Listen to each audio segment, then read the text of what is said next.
Hey, Pia.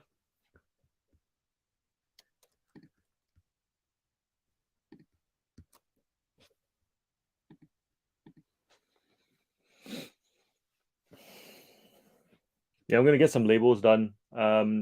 Ideally, I get my labels done on the Sunday night so that it's kind of sitting in a stack right here. You'll notice I've moved the label printer into this room as well.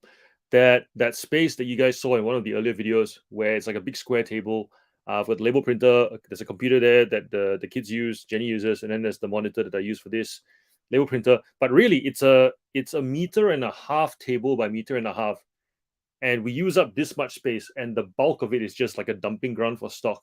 So I've got tubs and tubs of inventory that I really should move back into this room, um, so that we get rid of that whole table and the kids can actually use that space for whatever it is that they want to do.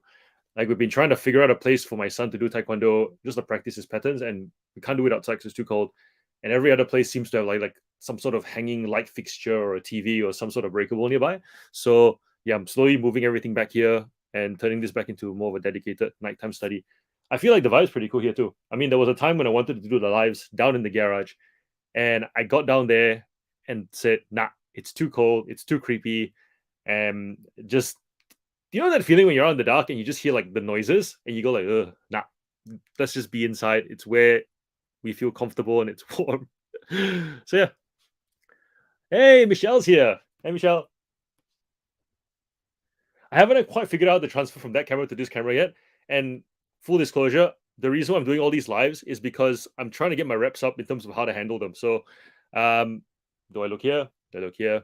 Do I look like this? Thank you. Every live streamer has some sort of product wall of some sort, and I was struggling to figure out what I would do, and then I realized, wait, I've got this stash of Lego, and it takes up so much space. So stack, stack, stack, stack, stack. Wow, games. All right, let's see if this works without the camera turning off. There's comments coming through. Imagine I turn this and start talking to you guys. How was the switch? How was the transition? Talk, talk, talk, talk, talk, talk, talk. And then, all right, everyone get some work done. Switch. That's pretty easy. We'll just do that then. I had a goatee at the start of the channel, actually. Hold up. What bad manners of me. Not looking at you. Yes. So I had a goatee when I started during the start of lockdown. And it somehow just doesn't want to connect to these, to here. And pisses me off. So I need to figure out how to get, if any of you guys know how to get hair to grow on a face, put it in the comments, because I would ideally like this to connect to here. But then once it connects, does it then stop, or does it go clean because here's clean and then it just starts here? I don't know. Never been good at the hair thing. All right, so I have to do this. Keep it at this mode. Woo! All right, everyone, get some work done. I'm gonna do my labels.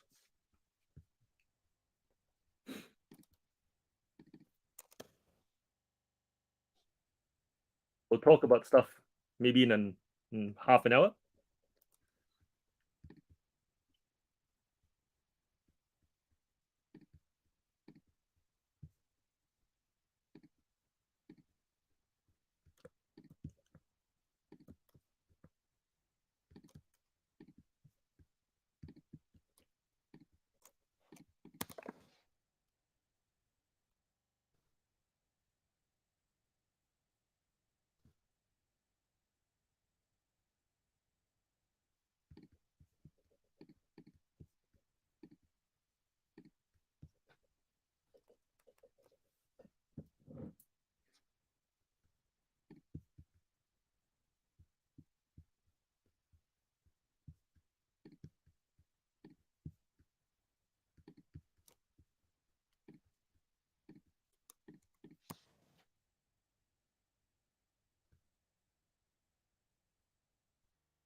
What kind of issues have you had accepting offers?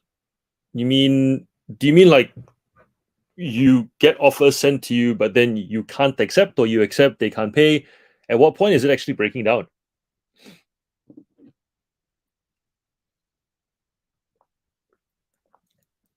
Hey, Matilda, welcome.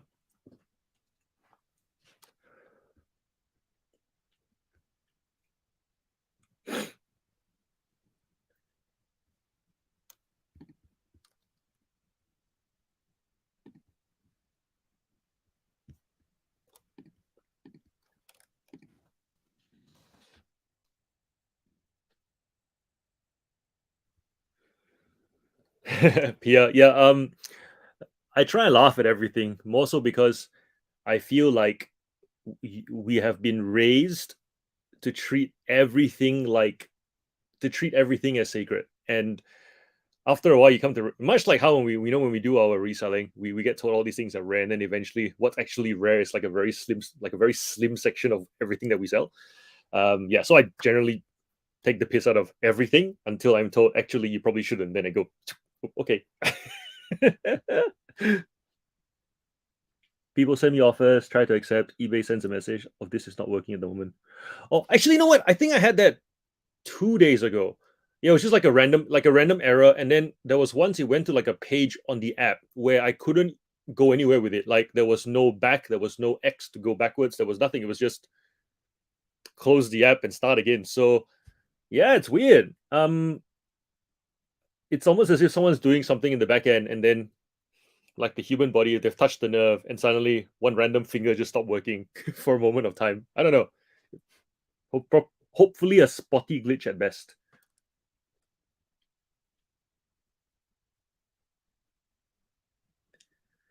DD Crystal, weekend sales have been slow. Luckily, weekday sales have made up for it.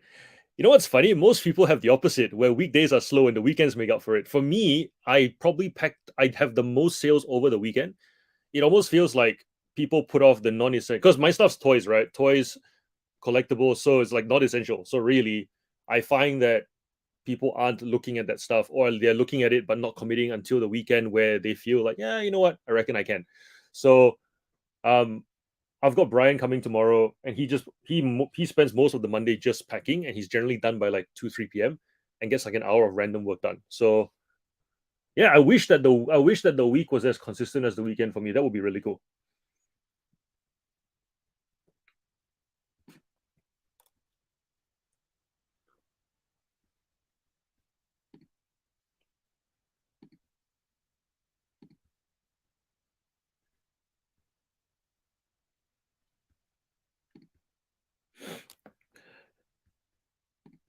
Yeah, Michelle, I think most buyers are quite happy for us to refund them. I feel like that's something. I'm glad that eBay allows you to work around the issue a few different ways. Um, and I think one in every 10 might push back and go, "Are you sure you'll refund me? Can you try something else?" The rest, I feel like I think that will be your experience, right? They just take it and they just go, "Yeah, okay." And then to that comment I made during that long drive video of how, like, when you ask a buyer to trust you and then they trust you, and then you do what you say you're gonna do, something about that exchange makes them just trust you and come back, and then suddenly you get a repeat buyer out of it. So it's not a bad thing. You're really just setting them up to be regular. That's how I see it. At least that's been my experience.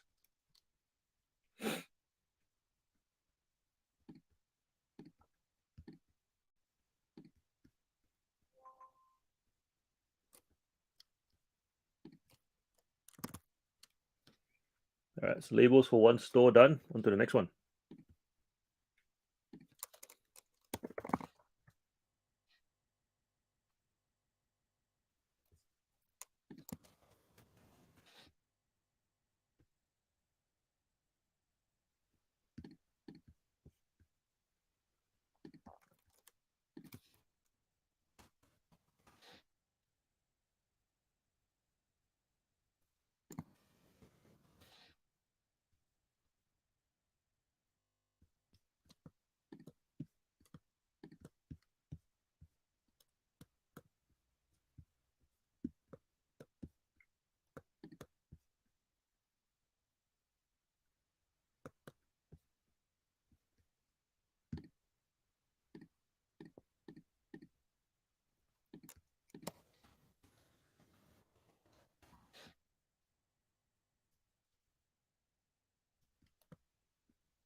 Well, got a bit of chat to catch up. All right, let's have a look.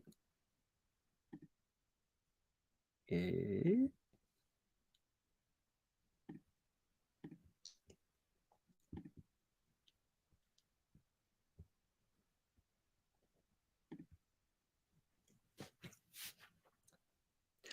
Can I say, Michelle, this whole, hell yes attitude to sales, I wish more resellers had this. I wish that whenever someone came to social media with a, I sense trouble, what should I do? And everyone just kind of goes, dude, people want to give you money. Just say yes. I think, yeah, the room, the feel of the room would change. But I also find it very odd that usually the first few comments are the people who are like, yeah, that sucks. Must be a scammer. Which is kind of interesting and revealing that the fastest people replying are the ones who say no to money, therefore probably have more time on their hands to say no to money. It's the cycle we choose, right?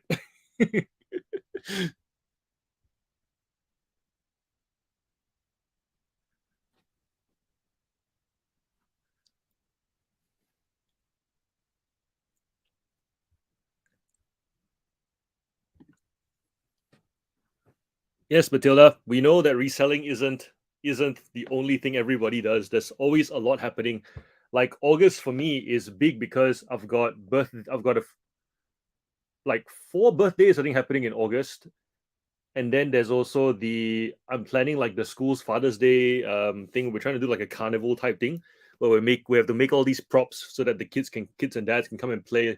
Like what is essentially beer pong type games, like paper cups with ping pong balls and the Oreo game, and who can eat a 4 square of salada the fastest, things like that. So a lot of prep, and it does take time away from the reselling thing. You can build up a draft bank, you make them live, but even then, some days you come back, you just don't want to do any of it because your body just is like, no, sleep, sleep.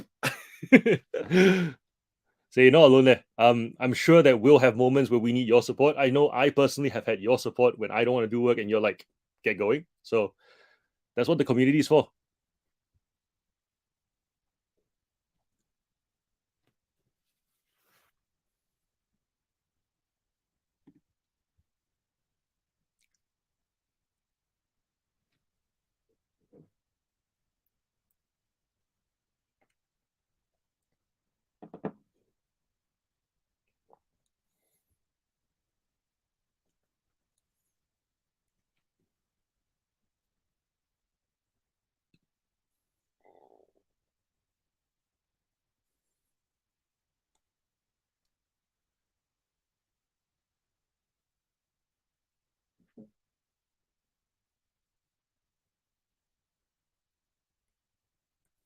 Biggest hurdles. Ooh, wait. First, let's deal with them. Let's deal with the more important one. Stiff drink.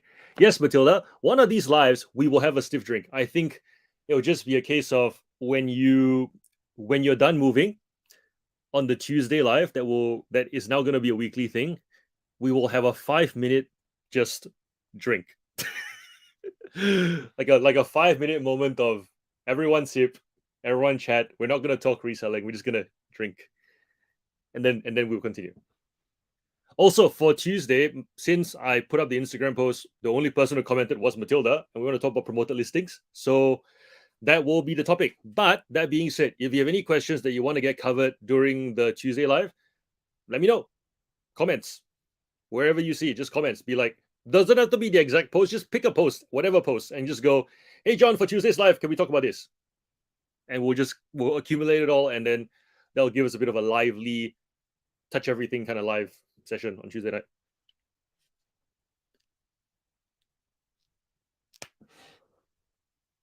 Oh my gosh, Michelle, no school fees. I'm at the beginning of that journey. I've got one child in private school at the moment. It's costing us 1,200 a month. So it's not like super expensive private school, but it's still 1,200 a month. Um, and another one in childcare. We do get some subsidy back, but yeah, like next year it's going to be two kids on 1,200 a month. So that will be interesting. Um, you got 5 kids. It must be so weird, like being at that end of the journey where you've got all this space, all this time, all these resource back to yourself. I know my parents, the moment they stopped having to foot any of our like education bills, they just started traveling a lot more. Has that been what you've been doing too, just traveling?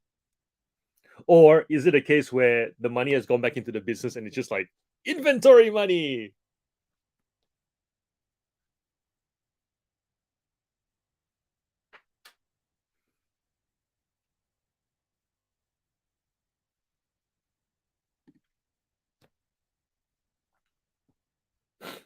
Bro, by the way, Hiroshi Kari is a friend of mine. Like he's one of the personal friends of mine who found out I did eBay and then I got him to do eBay. So he's doing eBay now too. But he is actually a courier. So um it's funny, like he's literally in the business, but the part of the business that he does for real life is like the shipping, the courier side of things.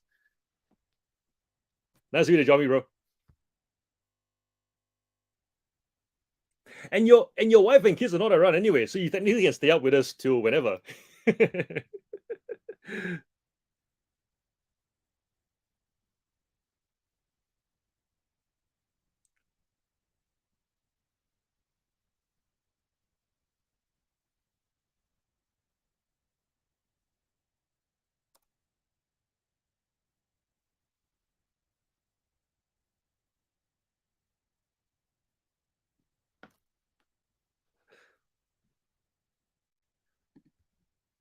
Well, my kids go to the school that I went to growing up because um I just really long story short, the reason why I really wanted my kids to go to the school is because when I was there for the 4 years, there were two girls who got pregnant, and during that and watching the way the school dealt with that situation was very interesting.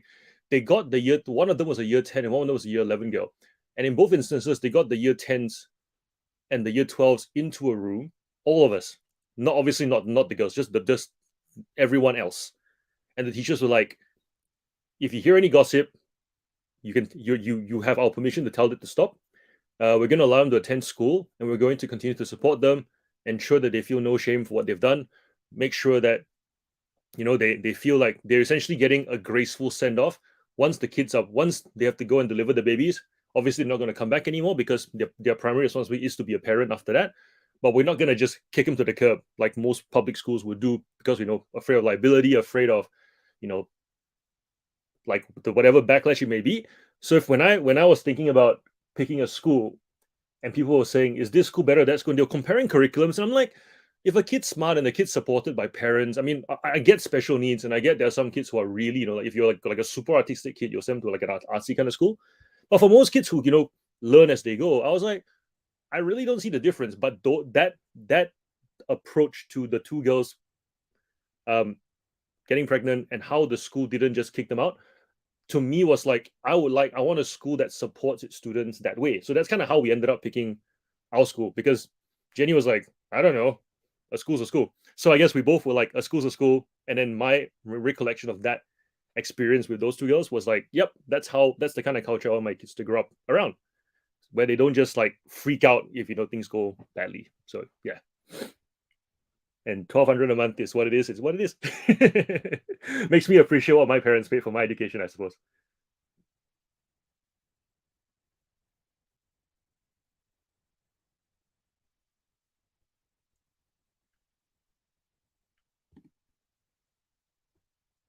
Yeah, Liz, I used to list on my phone as well because I was all about the mobile life, the flexible life, and then and this was back when I did PC only, and then now that I've got iPhone and Mac, and I just love the keyboard and the trackpad on the Mac, I get so much more done. I find if I'm on my phone, I can choose to stop and do something else. Whereas on the laptop, you're essentially dedicating to sit somewhere and get something done. And now more hooks, right? Like I'm at a laptop, that's one hook. I'm sitting down at a proper table, another hook or a couch. And the third hook, this live that's happening right now. So it's like three hooks, bound to get some work done.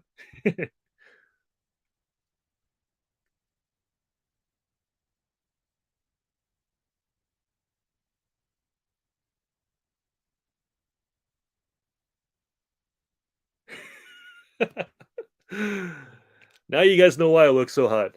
Now you guys know why I'm like working so hard.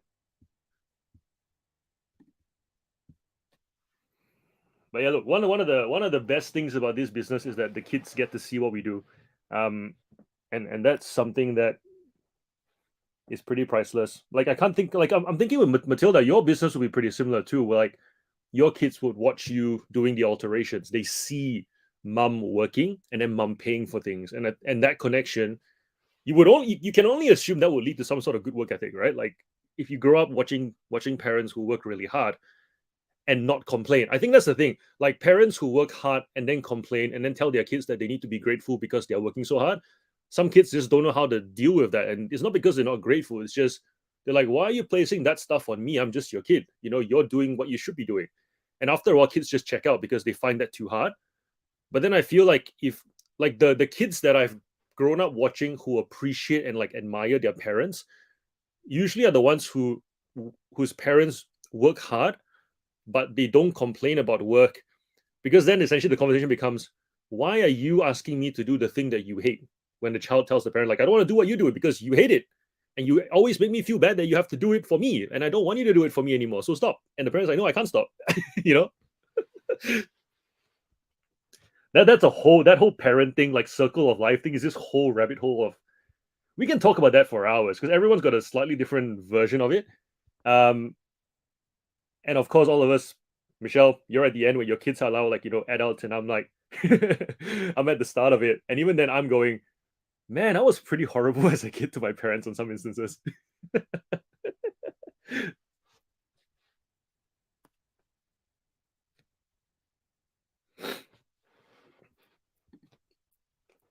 I'm gonna make this a start comment. I'm not sure what that does in the chat if you make it a start comment, but it's a start comment. They know I love it and I will never work for anyone again. Yep. Bang on. Best thing that ever happened to me was getting bullied out of my job. I was angry about it for a few years, and then one day Jenny said, "You really should go back there with a bouquet of flowers. Like she did you a favor because you were not listening to her. Sure, she was wanting you guys to do things in a very like rubbish way, but still, the fact that she made your life so difficult that you eventually had to resign and get a payout, it was time for you to leave anyways." And I think like a lot of us don't know when that time is, isn't it? Like we get kicked out of it, we get forced into it, we fall into it. Um, I don't know if I know of anyone. Did any of you guys actually know when it was time for you to become your own boss? Because I definitely fell into my situation and then eventually kind of like grew that awareness of how it was really time for me to become my own boss. But how many of you guys actually knew versus you fell into it, you were forced into it?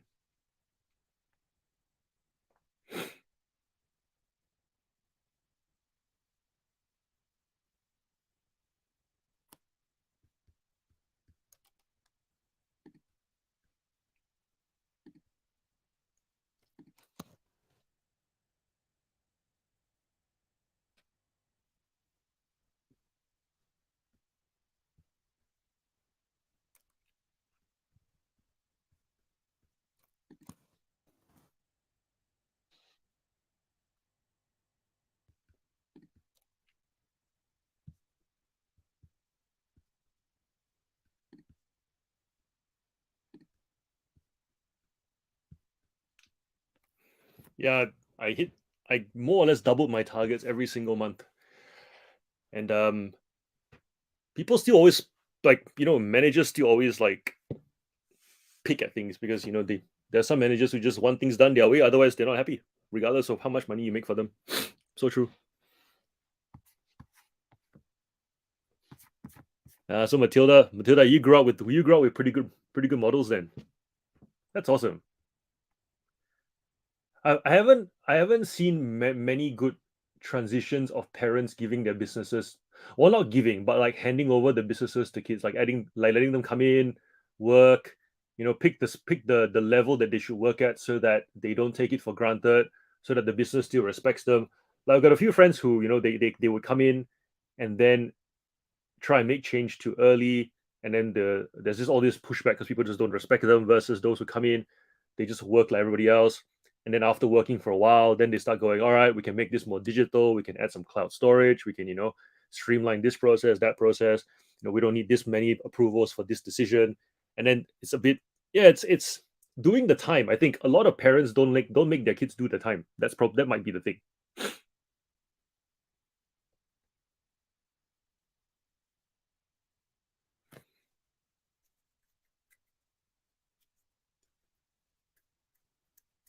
Michelle and Matilda, I feel like if we do some sort of it, if we do an episode with just the both of you talking about how you guys grew up, it'd be pretty cool because there's so much wisdom and so much connectedness between like the things that you did and the things that you saw and then the things that you chose to do, not do, to kind of lead up to where you guys are.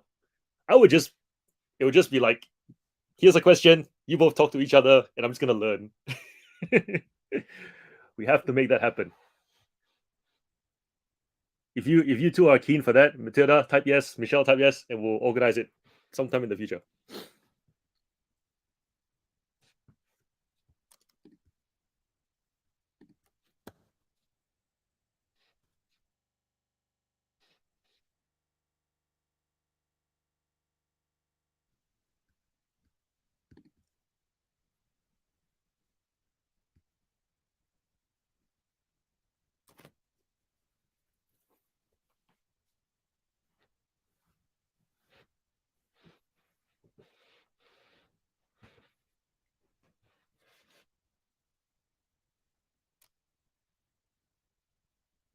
Uh,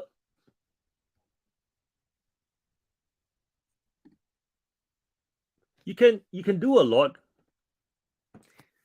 I'll take the maybe. Maybe is good. I'll take the maybe. Yeah, doing it for about a year or two. It's not. It's. I wouldn't call you a newbie. It depends on how many reps you're doing. Because like, if you're, I think, because for me, like my first 6 months, I moved almost 2,000 units of used toys. I just wanted to get the reps in, wanted to familiarize with the category, figuring out pricing, where things set within certain ranges of toys. It really comes down to reps. Like there are people who have been reselling for 10, 20 years and they still, what is it? There's a saying. There's a saying. You can be a first year 20, you can be a first year 20-year veteran, or you can be a 20-year first year veteran. Like a lot of us have been to work with people who they're there for 20 years, but they've just repeated year one in year two, year three, year four, year five. They're as experienced as a first year, but they've just done it for 20 years. And then there's some people where we go to work with them, you're like, within the first year, they've absorbed so much, they've just adjusted and grown that it feels like you're working with someone who's at 20 years of experience in their first year. So I think it comes down to reps. I wouldn't use the time measure as any sort of indicator. It really comes down to how comfortable, that's probably not the right word, confident. It's almost like if you can see movements in your category instinctively, that's it's like those guys who see movement in the stock markets by looking at graphs, right? um and the rest of us look at those graphs and go, wait, stop talking. I'm still following it, and seeing where, like, what this up and down means. Those guys look at the picture and they're like, this is a picture that tells me this story, and you go, wow. And all of us have that just from reps alone. Like, I can, in all my categories, I can see the movements. And I think once you can start seeing the movements, you can feel pretty confident that you're more or less there. You're not a new reseller anymore. You're already a seasoned reseller. The question then becomes, what do you then do to get more sales? What do you then do to lower your overhead? What do you then do to get quicker sales? It's more of an adjustment. It's a refinement process from that point on. It's not about learning how to do it anymore. And then I think the pitfall is when you start seeing those movements, some people can get pretty overconfident, like, yeah, this is my category, I own it. And then when there's a sudden change, whether it be introduction of a new promotional tool, a new layout, postage costs go up, some people just freak out. They're like, nah, eBay is, causing me to make changes. But really, it's this constant learning. You're learning, you're adding, you're refining, you're pivoting, and then eventually you don't even think about it anymore. Doing YouTube was actually that was one of the challenges starting a channel, because I said to Jason Ramage, who's on the seller panel, I was like, I don't think I even think about what I do anymore. And I now have to like break it down and talk about it in steps. And he goes, yeah, you just start talking, and then eventually the steps will come out, and then you dot point it. I don't know. He just kind of went, just figure it out. And I went, okay. So but it just shows you how much you learn in a short amount of time if you just keep doing those reps, because the reps are the opportunity to kind of go, didn't notice that, now I notice that, now I notice that, now I've done that, I haven't done that before, have I been doing that? Yeah, don't be so hard on yourself.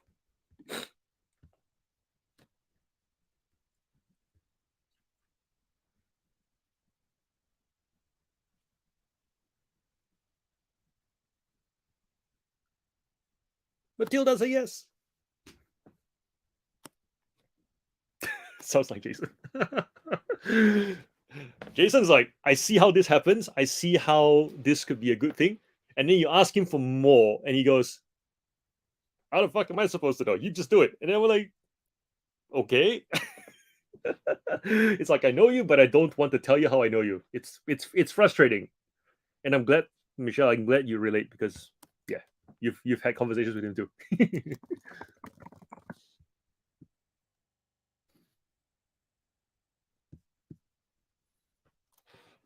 All right, I'm gonna get finish off the one more set of labels and then get to some listing.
So I'm not sure you guys can see this.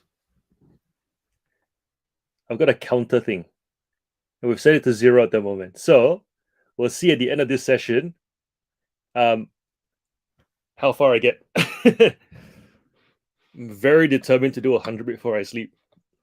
I'm one of those guys, right? When I set a number, if I don't get to that number, it just messes with me and I can't sleep. So I don't know why I picked the number, but that's the number I picked for tonight.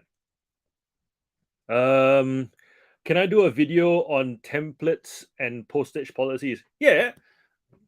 My my challenge with those has been how to share the screen. Grumpy Granny's really good at like doing the screen thing. Every time I do the share screen, I feel maybe I'm just you know what it is. I don't like PowerPoint presentations. I find them incredibly boring. So I feel when I'm doing these videos with templates and postage policies, I'm like I'm getting bored of the process, which shouldn't be the case. So it's almost like I'm biting a bullet just for the sake of making that video, which I will because I know that I need to do one. I haven't done one before. The where my strengths are, as I've come to realize, is videos where we just talk and we go deep and we go on various tangents and we explore and we let our imaginations imagine what things would be, and and really kind of like shuffle perspectives, seller's perspective, buyer perspective. That comes very naturally to me. But yeah, sitting down and going through like a manual, I literally, right, for my previous business as mortgage broker, I tried to do the what was it, uh, what's the word for that, systems and procedures, like the handbook. I tried to do it and I was just like, nah, so I just paid someone else to do it. I just couldn't. It was one of those things where I accept defeat. Like someone, I know that it's important. I know that it's critical. I know that it's going to help me. I know I'm going to use it all the time. But nope, just the process of doing it. Uh, nah. So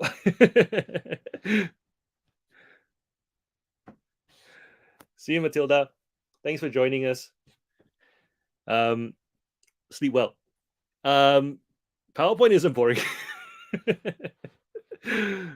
I'll bite that bullet, Michelle, and I'll get the video done. I will.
Um, in terms of YouTube channels, we it depends what you're doing a YouTube channel for. Like, there are those of us who view YouTube channels as a way to give back to the community and share our knowledge. Some of us, so benefits are give back to the community, share your knowledge, then be part of the community and meet people, because reselling can be quite lonely. So the first one is like a teacher role. The second one is more of a connector role. The third one is to see it as a source of revenue, where if you build up, you do enough videos, people, whether you get sponsors, whether you can get sponsored for things versus you get paid part of the ad revenue from YouTube. That's much longer slog. Um, can be a bunch of different things, right? For some of the channels, you'll find that they focus a lot on the sourcing. So that's how, look what I found, go to the flea market, thrift store. And then some channels are very much, here's how you do stuff on eBay. So they'll do screenshots, they'll do and then some channels are more of a every day is a day in the life. It's like cameras on and they'll just tell you about their day and that's just some context building type stuff. And then some channels are a combination of all three. So you when you watch YouTube, it comes down to what you look for. If you're just after more of a content, more of an environment, because there's no environment just working on your own, that's good, but it also takes time, right? So for example, with me, my main goal is I want to connect with a lot of you guys, as opposed to just teaching you guys, because I don't know everything. So it's like I'm giving, but at the same time, I want to learn. I want to meet you guys. I want to know what other business models there are out there. Recognizing, and this is like not tell me what you sell. That's not it. It's more like, how do you guys allocate your capacity the way you do it, understand why you do it, and I tell you why I do it my way, to help us figure out, hey, if life changes, do we, and this we've got this really flexible, fluid business, how do we meld it to the next thing, the next season in life? If someone goes from 1 kid to 2 kids and then to 3 kids to 4 kids, what's the transition like with this business? And having people in your community who know that and share that story gives you a bit of courage to make that transition. You know, the last thing I want. So my belief is, like, children are a good thing. So therefore, the last thing I want is for anybody to run a business and be afraid of one more child. I want you to, when that child comes, you embrace that child, you love that child as if it was your first child, and then figure out and know that the business will change and mend to that situation, to be okay with less money and how to make that happen. because you've got a because with through this channel, what's the word? Through this channel, curated enough stories that give you confidence that no matter what change happens, you know a story of how it worked. And then the next thing is through lives like this every single week, that you can actually have the confidence to reach out to people. Don't feel like you're here and for me to talk. I want you guys to talk amongst yourselves as well, to go, hey, that person I really connect with. Like Matilda and I, the reason why we're friends is because she made like someone was talking about, I can't remember exactly what it was, but essentially she said reselling is for me is about having the nice things that my job alone will not allow, because job alone is covers the needs, reselling covers the wants. And I did not know her from anybody else. I just said, that's, I like that you do that. I like that you that's and that's great. And I said, that's not everybody needs to do six figures. And something about my comment and the way I phrased it, I don't exactly remember exactly what I said, but she felt that I was kind. Then she reached out, and then we became friends, and now we keep each other accountable to grow our businesses. So that's kind of what I want, but for all of you amongst each other. And so that's my purpose for running the channel. If you go to other channels, you may find that that's not their purpose, because their purpose might be to only talk and teach, and that's all they want, and they don't want to be contacted, and that's also okay. And then you've got some people who only want to show all the good stuff or some of the bad stuff, but their aim is to create a narrative so that they can make money, because it's more entertaining than it is educational. So their stuff may not be challenging. There are some videos you watch where it'll just be like, if you find that the only thing that you think about when you watch a video is, I can do that, I can do that, I can do that, that's a bit worrying, because all of us in reselling, we know not everything is I can do that. Some things is like, I don't want to do that. Some things is I really don't want to do that. So part of that connecting teaching piece is to give you both the things that go, I can do that, and the things that is like, I don't want to do that. How do I do that better? I need to do that. I don't want to do that. How do I want to do the thing that I need to do? So there's a bit of a can and challenge. But yeah, that's really what YouTube channels are for. So I suppose if a reseller does not want any part of that, then I guess they won't have a channel. If a reseller wants some part of that, then they'll build according to those various lanes of having a channel. So for me, when I think about how I have no desire to be entertaining, I get that I can be entertaining, but I have no desire to do it for entertainment purposes. And I don't want you guys to pay me to buy me coffee, for the channel to pay me for that education piece. I want it to be a facilitating connection and learning piece. That's really what this channel is for. Hence why I'm doing work and live together, right? Like the lives build up my watch hours, and eventually this channel will get monetized. I'm hoping in the next 2 months. But even then, it's like, it'll be like a couple of bucks here and there. But that's not the focus. The focus is, how do I combine both together so that we're being productive, but we're also connecting at the same time? Because while I'm sitting here, I might as well sit here knowing you guys are there. So yeah, I hope that kind of helps you understand the YouTube scape.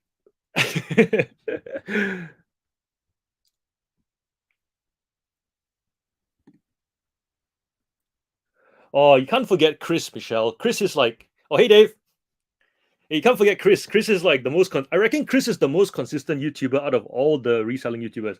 Like he literally, like when I talk to the other YouTubers, they've all got, it's still very inspiration based. It's like, I feel inspired for a topic, then I'm gonna go and make the video, and however long that video takes to make, it is what it is, because the quality comes first. Chris is like, nope, I'm not gonna pursue that, because I know that it means that the output goes down. He's got his Wednesday sourcing photo, he's got his lives on Wednesday nights, and it's like, it's consistent. And I like that about him. And then when I got to hang out with him, Mel, Aussie Flipper, Matt, who else? Can't remember who else was on. I think those were the only YouTubers. You really get a feel for the back end of it. Like we were at Gold Coast, and we're just saying, like Matt would take about 8 hours to edit a video, and Mel would go, I think, 4 to 6, depending on, because it's like every single angle, right? Like the angle of showing the her picking from the shelves, the angle of her pointing to the books, the angle of her taking photos of the books this way and that way. Those things take time. It's like you're talking of moving a camera from here to there, and then here to there, and here to there. Like she doesn't have 200 cameras, so therefore, if you see 200 different angles, it's literally the moving of the camera. And so we talked about all that, and then there's me, right? I'm like, I don't know what I'm doing, and I'm just doing single takes front on. And but then when we did that video of me and Mel, where we just kind of recapped the event, they went for drinks, came back an hour later, and the video was up, and they were like, that was quick. So then we really we work it out. We go, okay, there's content that can be done very quickly, and then there's content that can be that looks amazing, but it takes a lot of time to do. And as a reseller who is a YouTuber, if you want to be on that end, eventually you become more YouTuber than reseller. Versus if you're on this end, which is very much the end where I intend to remain, it's reseller first, and then YouTube is just like, if it happens, it happens. If it actually that needs updating. There was a time when it was like, if it happens, it happens. It doesn't, it doesn't. But now it's clearly happening, and impromptu lives that we're doing at like 11 o'clock to midnight, and there's like 12 of you guys here. So this is super encouraging to me. So I need to update my perspective on YouTube as well, where I don't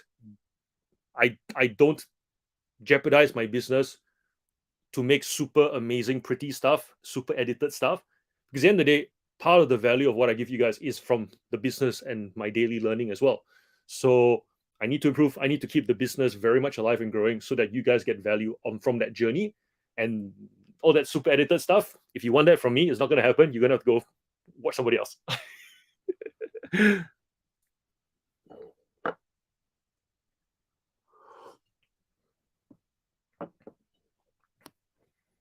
Yeah, the Chris combining the podcast into his channel, very smart move, because he's dumped so much of his thoughts in his podcast, and he's a very deep thinker as well.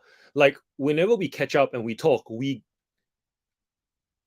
always arrive at that place of, if you can, why don't you?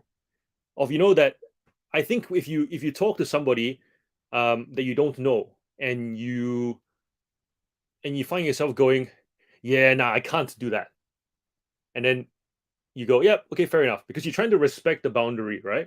But then if you're close enough to somebody that you find that you push past that barrier, and you get to a point where it's like, it's not that you can't, you just don't want to, and that person goes, yeah, I don't really want to, and you are able to do that with each other, you get to that, it's that hard decision crossroad. And whenever I hang out with Chris, we find ourselves at multiple do I want to or not want to crossroads, because I clearly can. So I no longer, I now give up it's not that I give up. If you can give up the excuse of can and can't in front of somebody else, that's a pretty vulnerable place to be, because that's the easiest one, right? If you say I can't do something, that's the first thing that you expect people to leave you alone at that point. But if you're close enough, you can challenge somebody and go, yeah, I will give up the can and can't. It's now a will or won't conversation.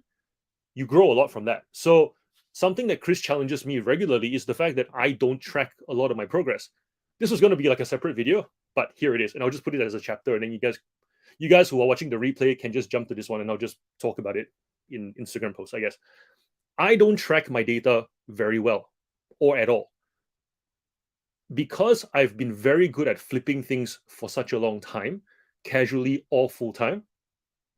I know what my margins need to be that I can stay profitable even with one staff member adjusting the hours. So it's like when someone says to me, what are your sell-through rate? What is your profit margin? I'm like, I got no clue. But then when I look at my financials at the end of the year, I'm like, yep, $70,000 profit, 40,000 profits minus. And my mortgage broker brain works like this. Because when we do loan applications for self-employed people, we just take the profit at the bottom and then we add back all the one-offs. So all I do is I wait for the tax return and I look at it, and I'm always proven right. There's always a nice 5-figure profit at the bottom with a bunch of add backs that if I add them all back, I'm like, yeah, we turned over 300K. We turned over 300K product sales. So including the shipping is like 400-ish. So like the COVID year, we turned over, I think, 420K. And then the profit after that, without the add backs, was 70. With add backs was about 100 and something. So I go, yeah, so I don't need to track. So that's my reason for not tracking, because I go, if my brain is spending the time tracking, then I'm not focusing on the sourcing, the listing, this, like, so it's very much single skill set approach with me. Whereas Chris is very balanced. Like he's doing the sourcing, the listing, the research, but he's also doing the tracking. So his spreadsheet covers all that detail. And then when both of us get together, he goes, you really should be tracking it though. And I went from I can't to, but I don't want to.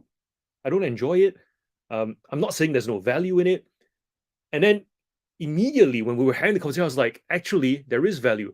If I'm going to go into business with somebody who likes tracking, may not be, not Chris, like let's say anybody, right?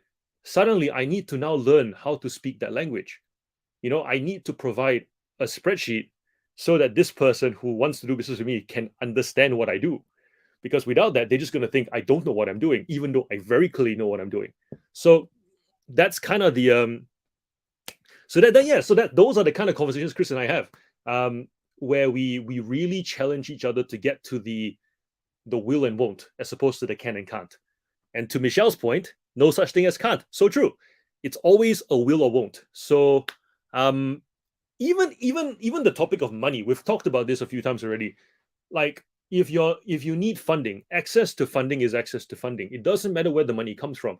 So many people, they start reselling and then they have this chip on their shoulder. They're like, I got to prove it with my own money. I'm not going to get a loan. I'm not going to ask money from friends or family. I'm not going to ask for money from my spouse. For that example, it's like there's business money and family money. I'm not going to ask for family money. And then they just kind of create this very small bubble where they have to make something happen. And you go, dude, you've already had enough reps. It's been a year or 2 years. Funding is funding. It takes a bit of humility to go and open those doors again. Some might say no, some might say yes, but it's okay. Hear why they're saying no. Hear why the bank is saying no. Hear why your wife is saying no, husband is saying no. Hear why your dad or mom says no. Hear why your sister or brother says no. Hear why people are saying no to giving you funding. Because maybe you've been in this bubble for so long, you don't realize that you're not ready to be funded yet. But if someone says yes, you go, oh, will you then accept that that's a good reason? Will you take that reason of yes and why it's a yes and compare it to what they know and go, do they know enough about me to actually give me a yes? And if they do, am I humble enough to then take it, to then grow the business, to really like dig in and really trust myself, to really, double down on this confidence that I have? Because it's one thing to have confidence on your own, right? When you got control of everything. Suddenly when someone goes, well, here's 10 grand for this machine that you've built, go get the return. And you're like, oh, actually, I don't feel that confident anymore. Which one is it? It forces you to really decide, isn't it? Which one is it? So yeah, Chris and I love Chris because whenever we meet, that's the kind of conversations we have. And I think we need we've decided we can't do a video on our conversations, because if we do, it will probably last for like 10 hours. So it's just gonna be him, me, and Jason. We'll pick a topic so that it keeps us within topic. Yeah. Let me see. Thanks for deciding to do listing videos. Sometimes it gets lonely by myself.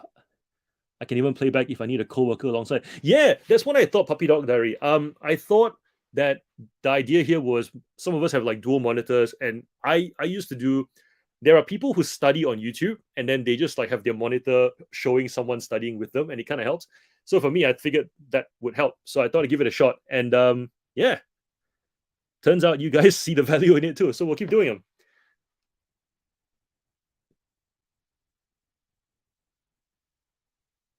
Matilda, we can always ask for more.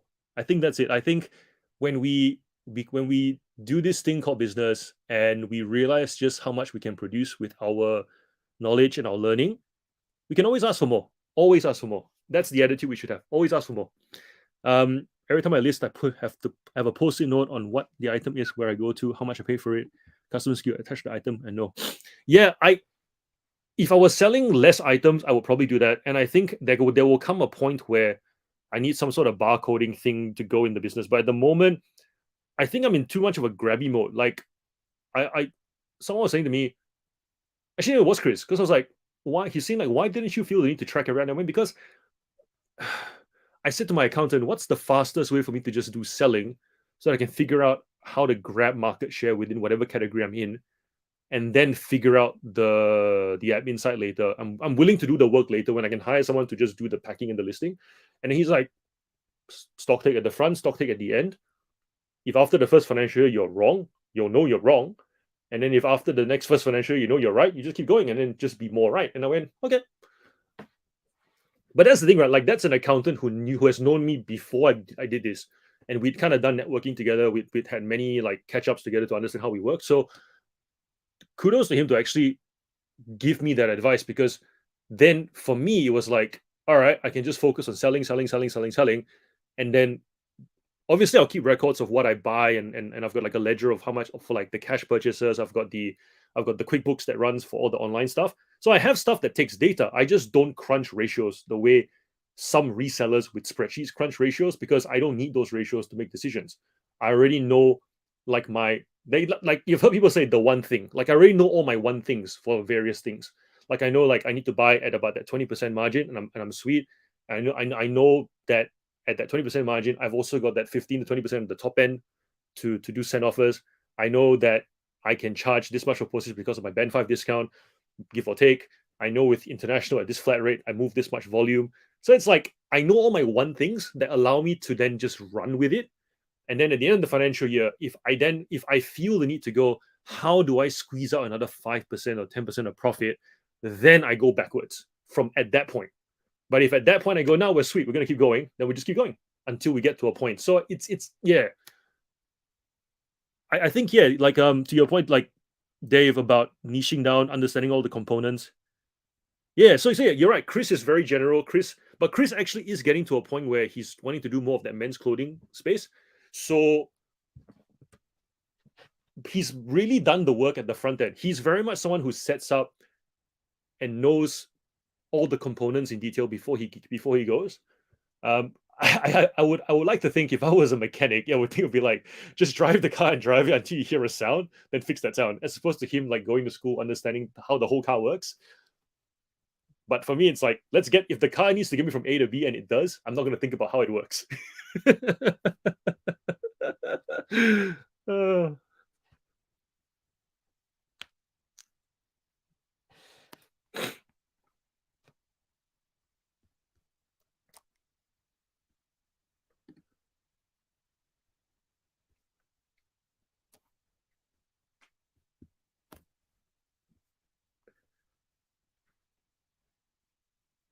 how many of you guys are actually running like a dual monitor at the moment, where you've got this kind of like on the side while you're doing work on your computer, or is it single screen, just kind of shuffling back and forth on the same screen?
Whoa. Wow. I am very touched, Matilda. That's dedication. That's dedication. Yeah, I'm gonna get the monitor. I'm gonna start putting the monitor in here as well. Um, in case you guys are wondering, this is actually a bid. So this is a bid right here. Um, some nights when we're doing those like lives, the if we end at like 2-3 o'clock in the morning, I don't bother going back to like my bid. Just don't want to wake them up. So I just kind of shut this all off, plonk. But this is like the guest room bed. So we've got like a nice thick weighted felt fennel. What's the material? Fleece blanket. I like to sleep with like a nice heavy blanket on myself. Helps me to sleep better.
Hi, Matilda.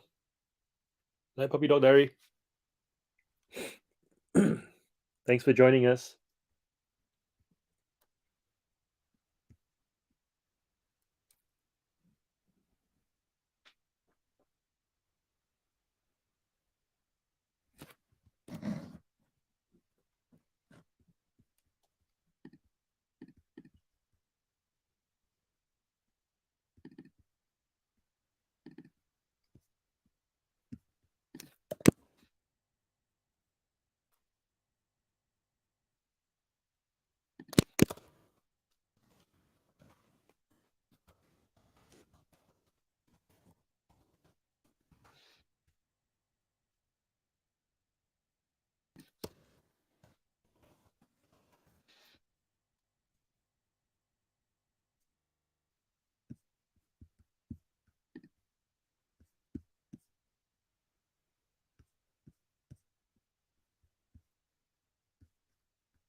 Hi, Michelle. Thanks for joining us.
Are you guys noticing that it's lagging on your end? Because I'm moving and I feel like the screen's a bit jittery.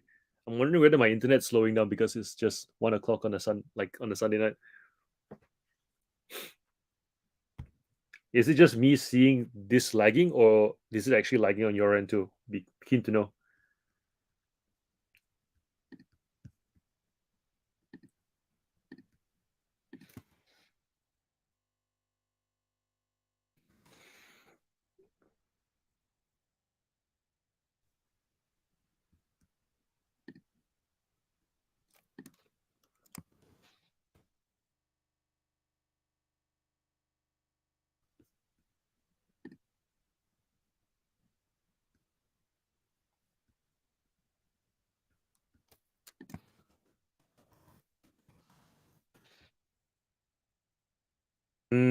Okay.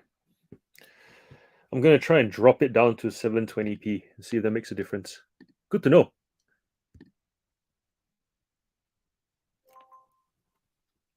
This is better. Oh yeah, it's much better. Was the audio lagging as well, or just the visual? Because I'm still in a toss up whether I.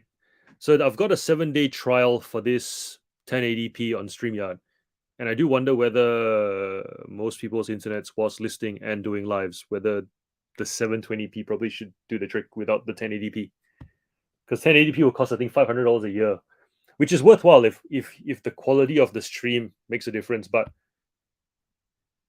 if you guys just care for the audio and the visual is like whatever, we're just staring at you. It's not like we're staring at detailed stuff, anyways. Then yeah, I might just stick to the 720p version. I mean, this is already better than staring at my face via the FaceTime camera, isn't it? Like this is way blurrier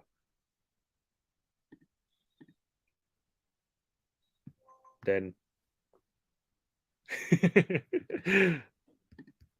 Cool, cool.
Yeah, so I've dropped it down from 1080p to 720p. Um, I was wondering whether so there's a 7-day trial with StreamYard. I was wondering whether the 1080p version is worth it or not. So clearly 720p does the job for our purpose, anyways. So I might save the upgrade for later. Um, Most important is the audio. If the audio is coming through fine, especially with the new mic, then that's the worthwhile upgrade.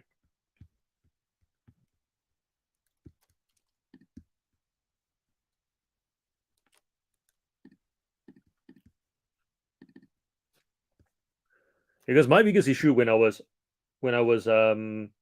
thinking of doing lives was I didn't want to use the MacBook camera full time because I just didn't like how grainy MacBook cameras are. And then I learned about the continuity camera, and so now we've got the iPhone actually acting as the webcam, which is pretty cool. So I'm quite happy about that. Cool, awesome, thanks. Wow Games, Wow Games. What's your name? Calling you Wow Games feels weird. Calling you Wow. Hmm. If you don't want to reveal yourself, an initial is fine. 007, 006. And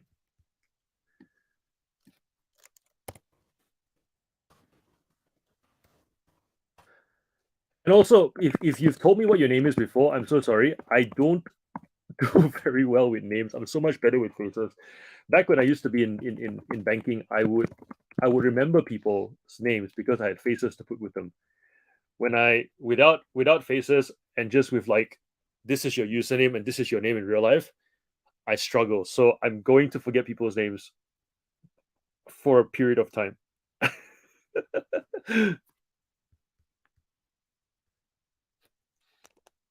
For which I apologize.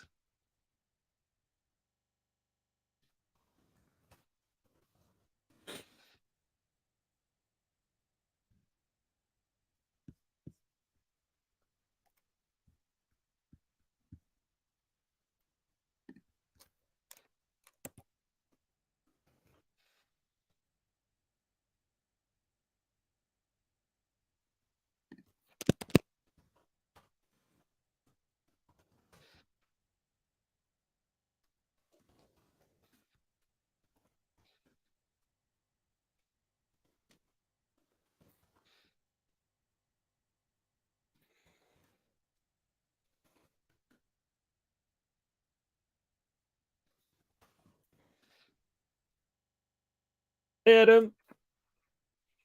Oh, there's another Adam that joins our lives. You should meet the other Adam. At the hopefully you guys do a live together. It'll be like Adam, meet Adam.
Oh, it would just be a audio thing. Like, hi Adam. I think it's Adam Adamson who turns up.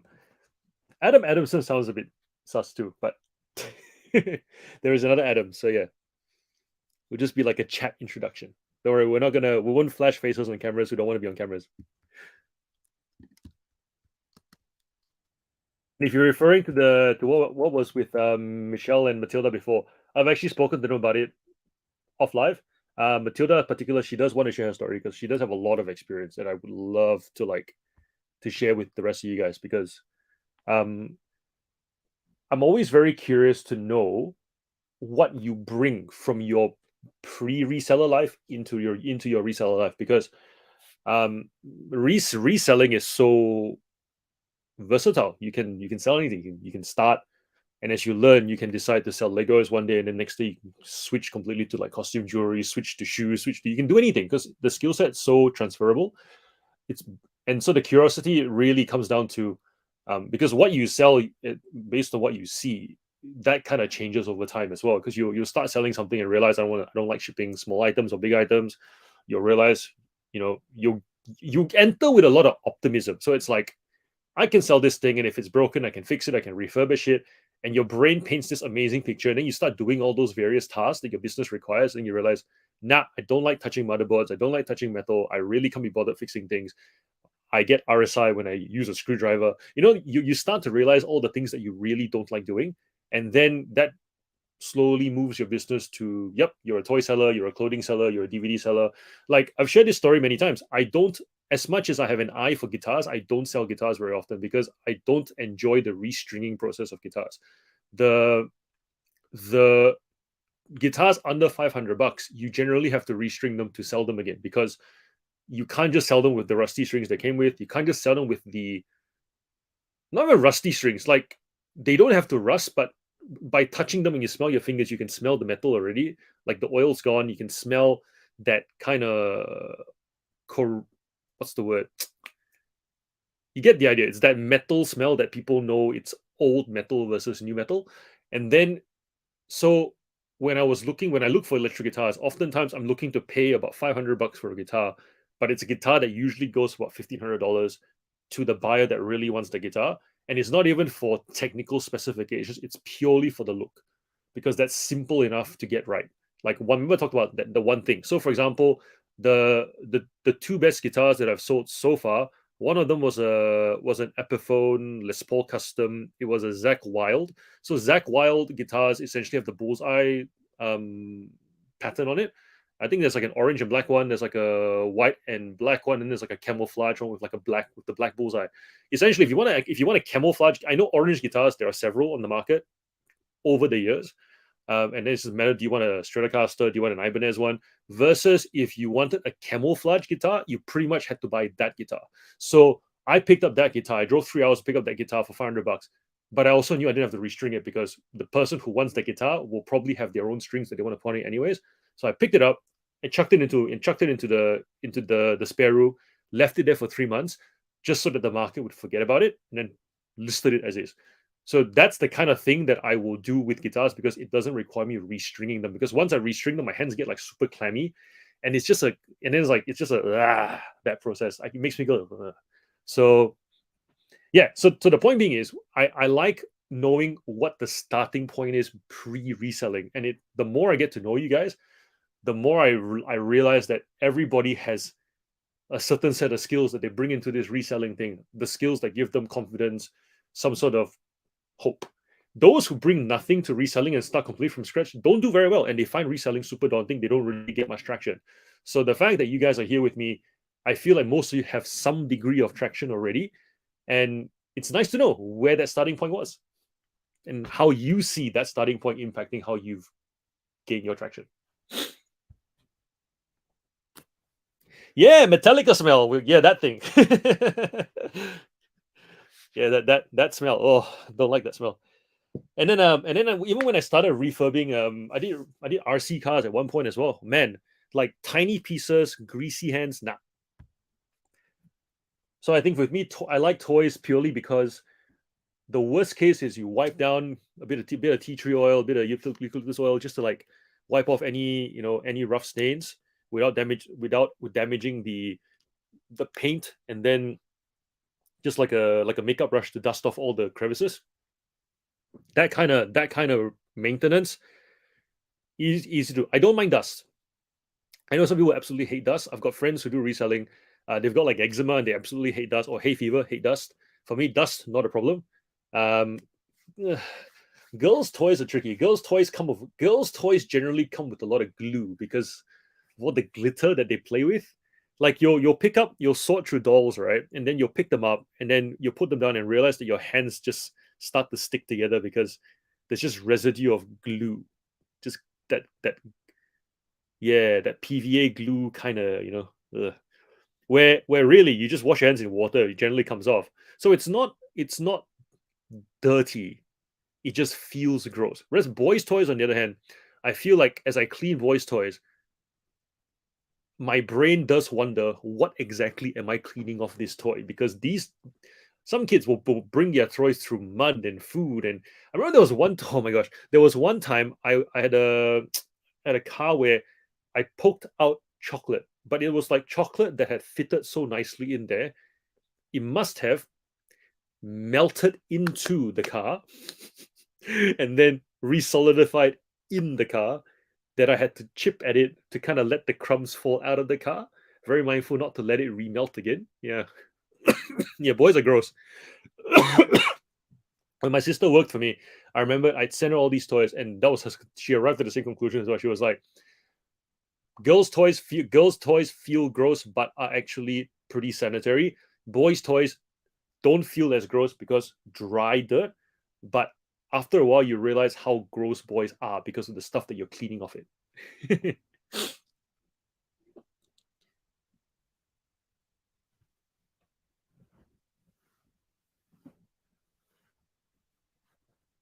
Oh, hey Alyssa, did you say hello before? Is this your first time actually saying something?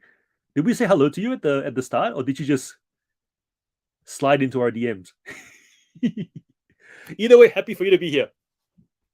You've been consistent. You've joined us for like the last two sessions as well.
Ooh, clothes, yes. Oh man.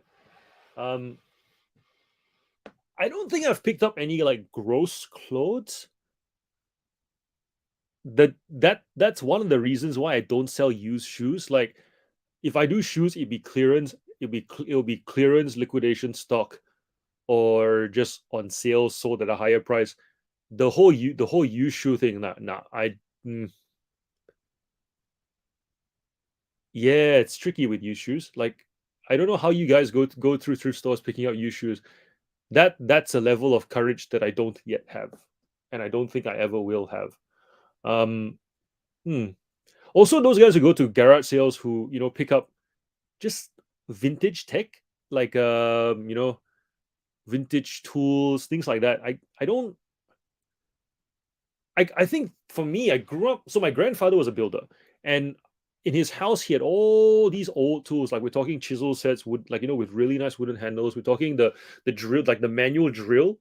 Like I see all that stuff, and I think because we were just told not to touch it, we were told not to go near it because it's all kind of gross, greasy.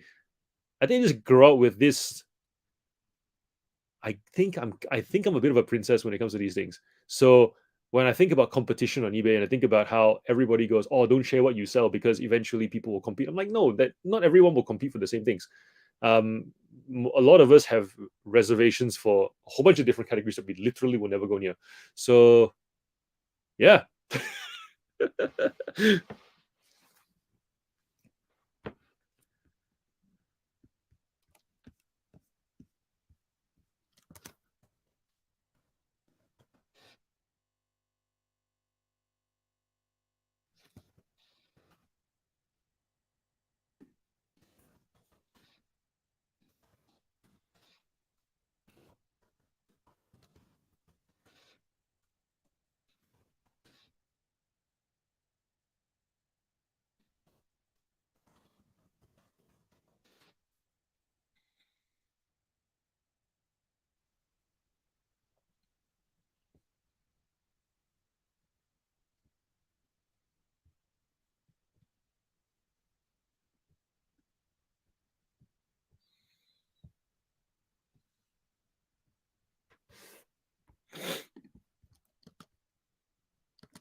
Great question, Adam. What made you want to start reselling? I'll let you guys answer while I do some more listings. I'll let you guys reply in the chat. It's a great question.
Hi, Alyssa.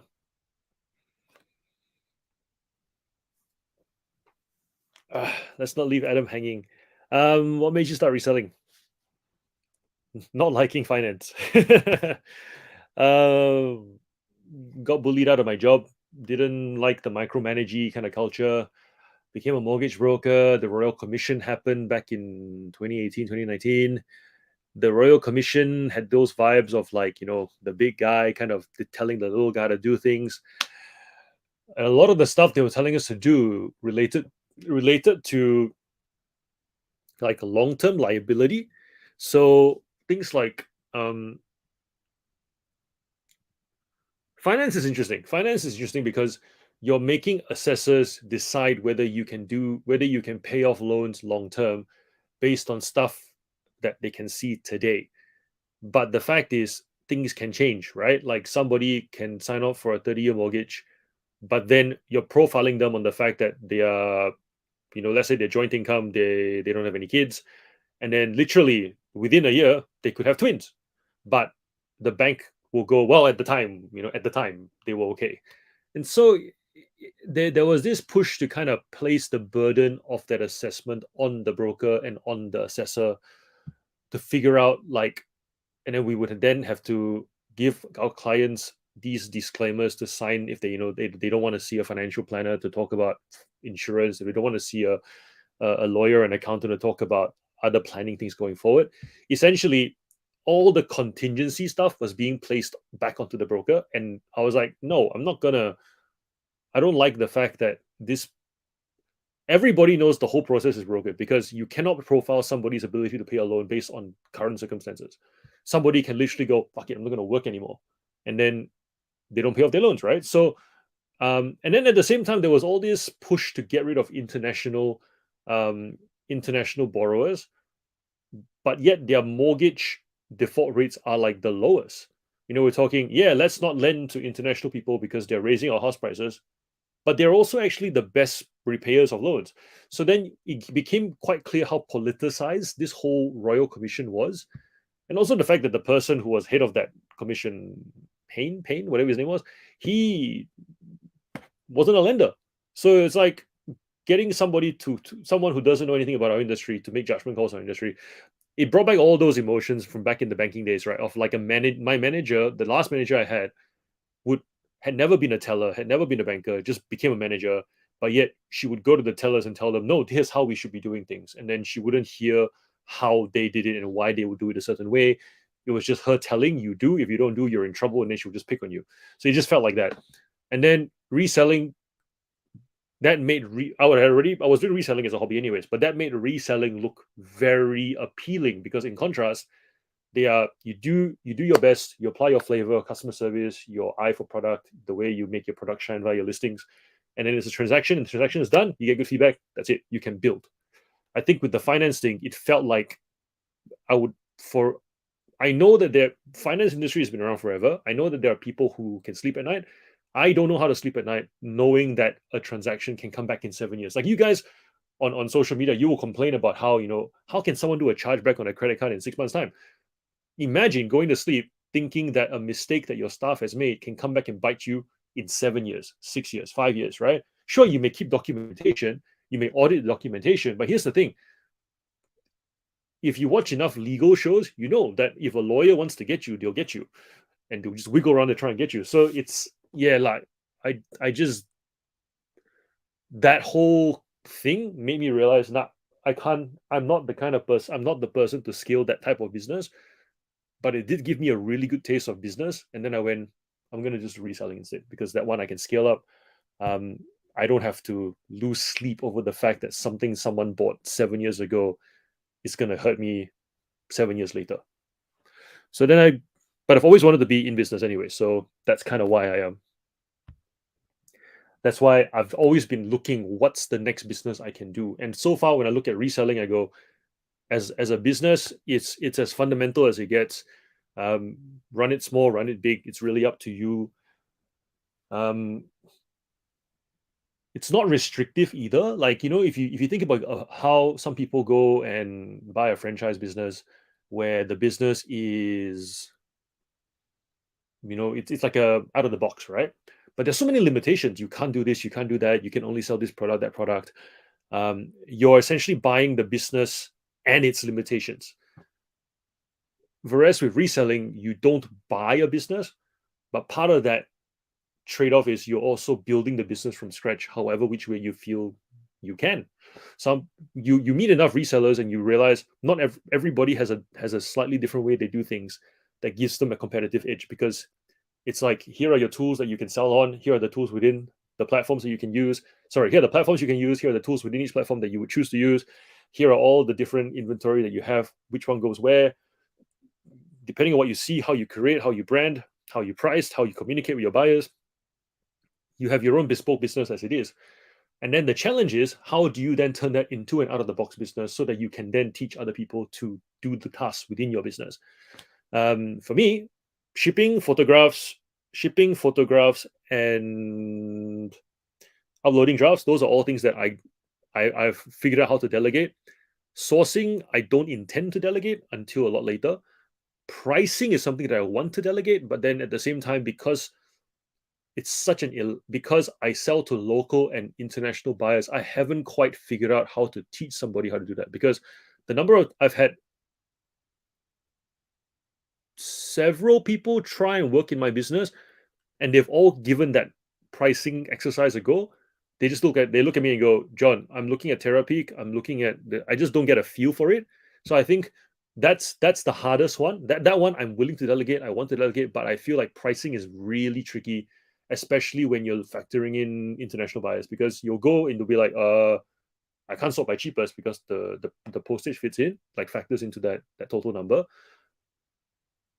I don't know how to figure out availability, because I'll look at someone will look at all the available listings and go, is this a short supply or a deep supply? If they're not in the business for long enough. So Brian, at the moment, he's been doing this for about a year and a half now with me, and I think he gets an idea of roughly what the supply should be for us to price a certain way. So maybe that's it. It's something that you delegate to someone only after a year or two of them being in the business. Still figuring that one out. Hey Jody, yeah man. I'm probably going to be here for another hour, so um, I'm not sure if you can scroll up the chat, but essentially we talked about a few things, mainly around the running of the business, and what else was there? Did we cover listing sourcing? I think we did too.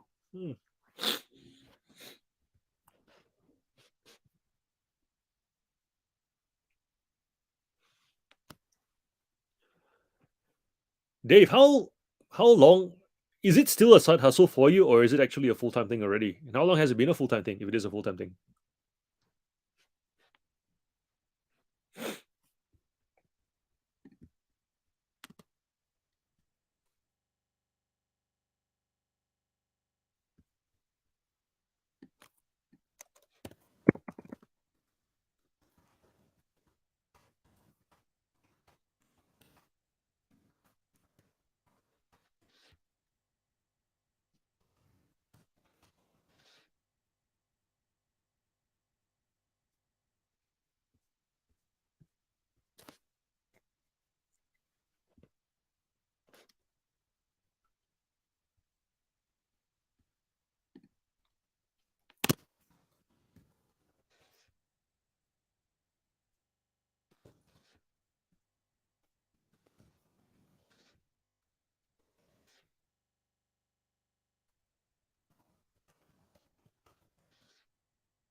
Oh yeah, we also talked about Chris and the bromance that we have developed, about how we find ourselves in very challenging conversations, which is good because it forces us to make decisions of how we want to grow.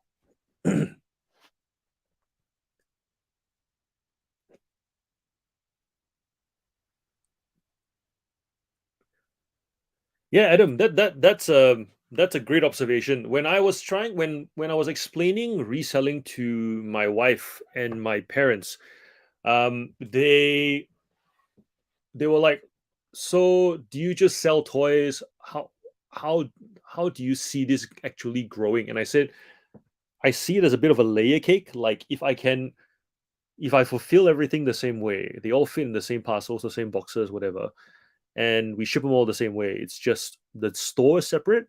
I can have 100 stores selling 100 different things as niche as I get, and just add people as long as the numbers work and the sales keep up, and we keep listing to replenish. Then the then the challenge will just be sourcing a balanced amount of inventory so every store gets fed, and then every store then selling a consistent amount so that we can ship a consistent amount of parcels out.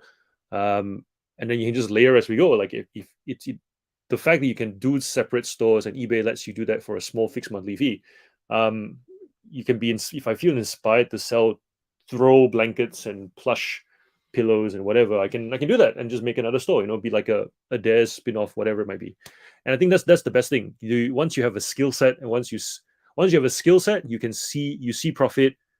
You can start in the category and just go really. And I think that's pretty and I think that's pretty exciting because you're just known as a reseller. You're not known as the guy who works the Harvey Norman guy. Therefore, you can't go and sell cookware. You know what I mean? Like you don't have to jump through hoops to go into categories that don't fit a brand. The fact is, you're just a reseller. You have a skill set. Your brands are limited by the stores that you have. So realistically, you can go anywhere. I think that's it. Like I like that aspect of it.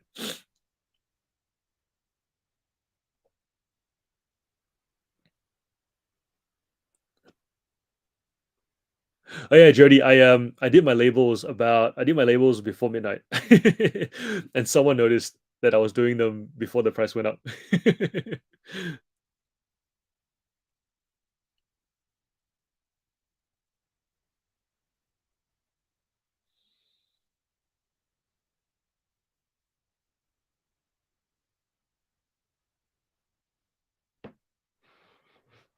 What does your if you're allowed to share, what does your 17-year-old daughter do on YouTube that makes her famous? You don't have to share. You can say not my place to share, and we won't pursue it any further. But I am curious because I've got a 7-year-old who wants to be on YouTube, and I'm like,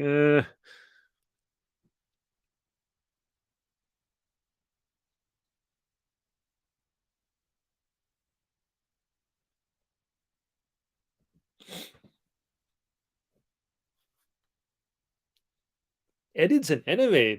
Ooh,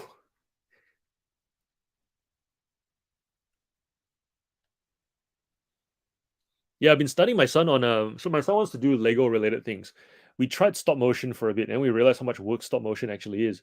And he's also doesn't have the building stamina yet. So that kind of went on hold. But then he started playing with the things that he's got and he likes staging stories. And we thought, yeah, you know what, let's just do like an Instagram account where we do those caption this kind of posts and then maybe he'll take photos of things and then we can just get people to comment. We'll see. Um, Killing stalking. I'm gonna check this out.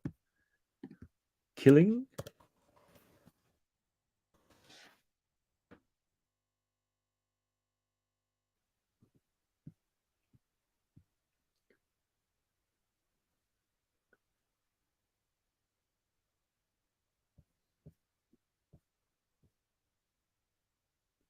So is the channel name Killing Stalking?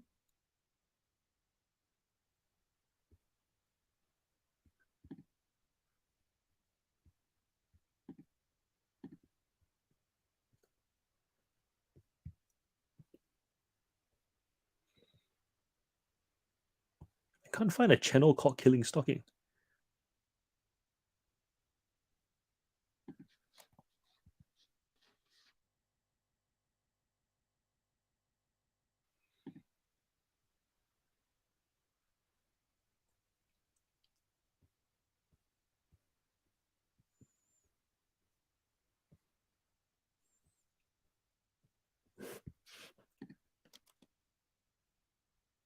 Oh, cherry editing.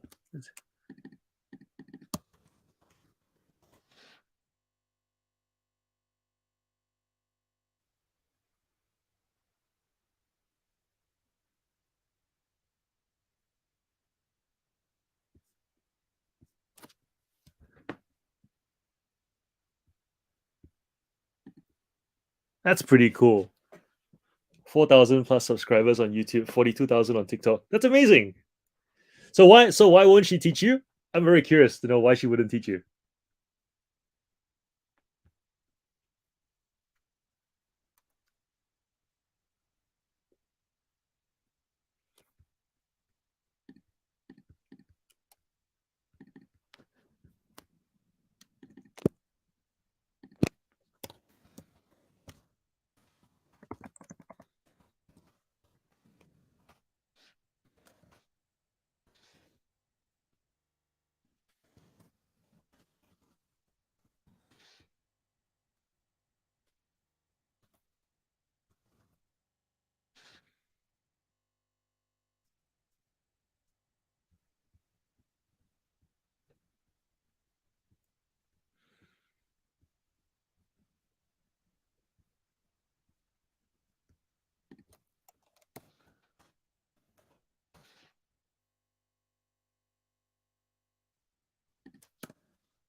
17 a teenager. That's amazing.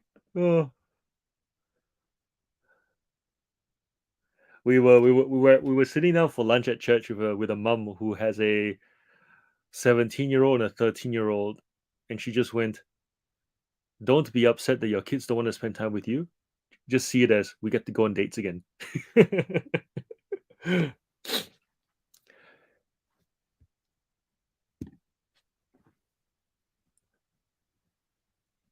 Do you have a plan to get more serious, Dave? Like, is there a sorry, that didn't come out right.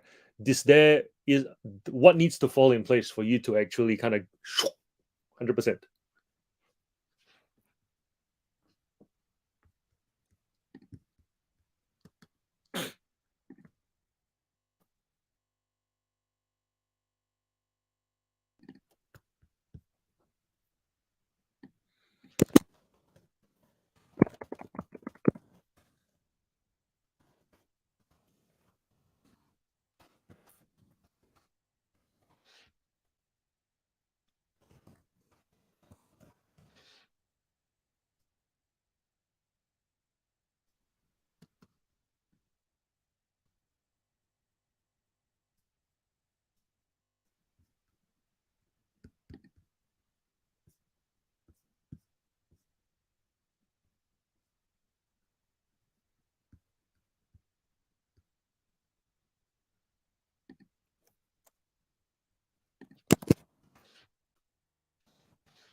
So the printer is a label printer. It's called a BPERT. So if you look up B,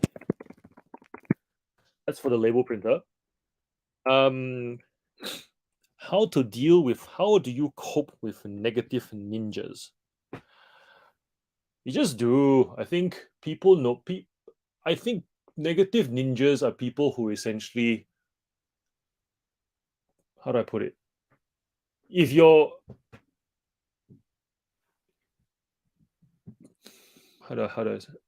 Okay, so when I remembered growing. Okay, so growing up in church, there's this verse called honor your father and mother, for it will be well with you, and essentially it gets misused a lot because parents will then tell their kids, if parents don't want to admit that they're right, they'll tell their kids, honor your father and mother. And then the kids will be like, no, but you're kind of wrong. And they don't know how to tell it, right? And then there's a misuse. Until one day I was in a sermon and the explanation was when you translate that word to honor, it means to give due weight. So therefore, part of honoring a parent is both giving giving the appropriate weighting to, I respect you for this, but I also forgive you for the fact that you're not perfect, and I allow you grace. So it's that sense of like, and the story that they then talk about is like how, like no, like this is the story of Noah and the ark, and how Noah and his three sons, and everybody respects him, except one day they find Noah a bit drunk, and then I think the three sons remove him from the tent, and then they clothe him, but one of the sons looks at him in a kind of like judgmental sort of way. And this is whole honoring concept of like, if you give due weight, where you respect your dad for the fact that he made the ark and the fact that he also is human and he does get drunk. So when I think about negative ninjas, all that to say, when I think of negative ninjas, I think if you're trying to overextend, people find it very hard to give due weight. But if you give due weight to, in the way that you share, you go, I am starting. If you really are starting out, say that you're starting out. And if you are doing well in something, lean into that as well. And don't go, nah, I'm not that great. It's really giving the correct weighting to things. And it's uncomfortable to do that because it means both admitting that you suck and also being comfortable accepting praise for things that you're good at. So when I think about where in our with reselling, where negative ninjas come out, it's things like calling yourself a six-figure reseller when people know you're not. And then in the comments, you'll see them fight back. They'll be like, yeah, but I am though. I turned over 600K. Yeah, but you didn't make 600K. But then the thumbnail is how I made 600,000, how I made six figures as a reseller. But you didn't, yeah, your business made 100,000, but you didn't take home 100,000. When people say I made 100,000, what they're really saying is I take home 100,000, or at least gross, right? Like we will allow someone to say I make 100K at the gross level, and we may even forgive them if they include the super in that number. You know what I mean? But even when you go over and so I think when you think of negative ninjas, it's really that they will come in the moment they sense that you are overextending. Not that you're being dishonest, but like you're, what's the word? Embellishing. So I think whenever you broadcast, if you're not accurate, if you're trying to reframe to suit the message in your favor, people will just like they'll want to cut you down because they don't want to believe in that reality. That's really it. So that's why I think it's very important to it's very important that when somebody tries to cut you down, you then go, reflect on it, figure out, am I actually trying to mask an insecurity in my messaging? And if I'm trying to mask an insecurity in messaging, I then need to deal with it. And I need to then also in the comments thank somebody for pointing out that I need to deal with something like that. Yeah, like some things, like for example, I've been putting a lot of effort into this YouTube channel, and I'm still quite blown away by the fact that people turn up and watch my stuff. But I've also been told by people who know me personally in the reselling community, like, dude, you're doing a good job, you're consistent, you're making it look easy. And I have to then, so for me, I have no problem admitting where I suck. I have a lot of challenge accepting that I'm good at something. So then I have to go, okay, I accept that this is something that I'm going to build on, and I'm not going to pretend like, oh, thank you guys for coming. I'm not going to be falsely modest, because that will be my window for negative ninjas to go, shut up, bullshit. You know what I mean? Like, so that's really it. If you're straight and you hold things in due weight, the negative ninjas for the most part leave you alone, because there's nothing to call out, because they go, yeah, fair enough. So that's how I deal with it. And I think, and so in short, if I were to summarize it, is really check yourself. It's nothing to do with the negativity is always out there.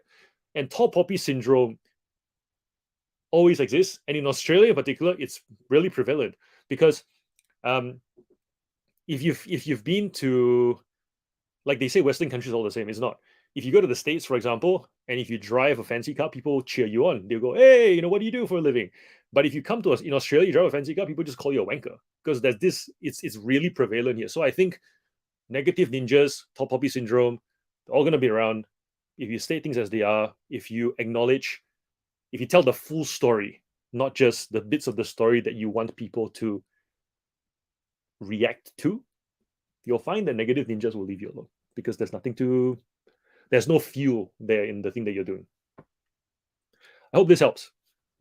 People are generally quite nice. Like, I mean, there's a room of you guys here, the six of you currently here, and it's 2:30 in the morning, and you're all very nice.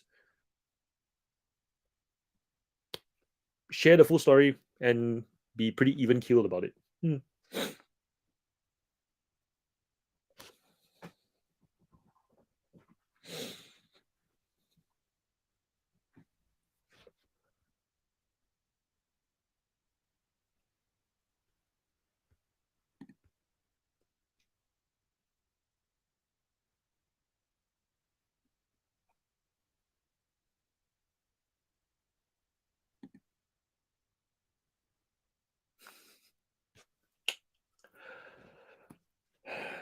Bulk editing.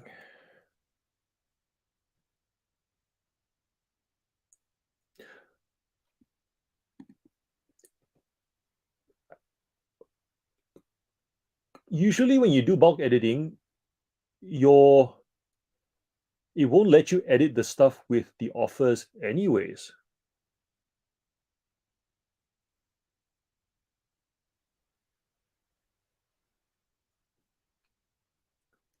Yeah, I'm not sure how you overrode that and then deleted all your offers, unless you deleted everything and restarted again.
Got me a bit of crunchy nut.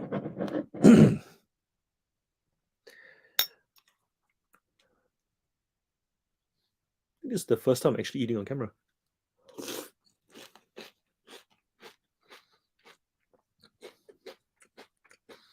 No, had a Milo bar yesterday. Had a Milo bar on the last live.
Dave, it sounds like if you just get back into it, you pretty much know all the levers you need to pull, and we're pretty excited to see what full time you looks like. Yeah, Jody, a lot of the stuff I buy for my kids are actually for me. Um, my wife, whenever I bring back toys, she'll be like, "That Lego set's for you, isn't it?" And I went, "Yep." Something that my parents didn't let me do growing up was wear bright colors, and so when when I had my own kids, I'm like, I'm gonna wear bright orange, and I'm gonna get him a matching bright orange. And I think at this age, when they're in that 3 to 7, they just want to match. So it's like I get to be a kid because they want to just be a kid with me. That's been pretty cool.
Night, Adam.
Doing some listing. So the whole idea of this is to list and have a live kind of session. That way, if you're somebody who doesn't like doing work alone and you need another person to be here with you, that way you feel like you're working with somebody. That's what this whole thing is. So for the last 3.5 hours, I've just been here working. And because you guys are here with me, I get to keep working as well because sometimes I get distracted too. So that way I'm focused. I have a mission. I've got a listing counter here going. I get to reply to some of your questions as well. Whole bunch of different things. But yeah, for the most part, I'm just putting listings up with your company.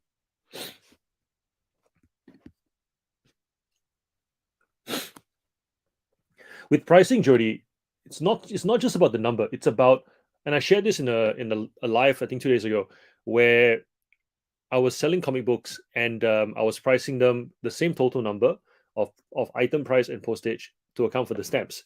Because with toys, buyers like to know what postage they're paying. That way, they will, if they want to buy multiple of the same toy or within a range of toys, like think of dolls, Barbies, right? You'll send one for $9, but really, or $10, but really, you can send three if you do like legs to head, hit the leg, leg to head, legs, like if you alternate them, like the head hits at the top, hits the bottom, hits at the top again. You can probably send three in a small satchel, or you can probably send or one diagonally in a small box, or you might send four in a. You get the idea. So, and they're quite light as well. So some buyers who actually want to combine postage and they feel like they're getting a deal if they can work out that they're paying one lot of postage for $3 as opposed to three lots of flat postage, right? That's the toy buyer's approach. But with media, what I found is it's very much like a news agency where someone goes and picks up the thing and just pays for it. They don't, it's not about the price. It's more about, like, I think they only think about the price because they are presented with a bunch of same or similar items. And then part of the decision making is going, well, if I have a few to choose from, I might as well pick the cheapest one. But when you think about someone going into a bookshop, there is no comparison. The title that they want is the only title on the shelf. So therefore, if I go into JB Hi-Fi and I want to buy, a Seinfeld DVD, there's only one there and there's only one price. So the buyer's what's the word? The buyer's process is very much buy and go. Whereas when you think about toys, when you think about collectibles, things like that, generally the pricing varies depending on the item across the different stores. So there's a lot more of a comparison culture going on there.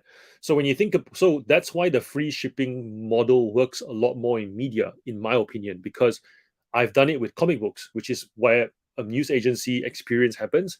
I did item and postage. It took a long time to sell. I made the same number, free postage, it started selling. And then I would have multiple buyers buy multiple copies and not even message me about refunding them shipping at all because they don't care. So I think that's really where it comes down to. It's not about the number, it's about the experience. So you need to understand how your buyer for that item buys that item. I hope that makes sense.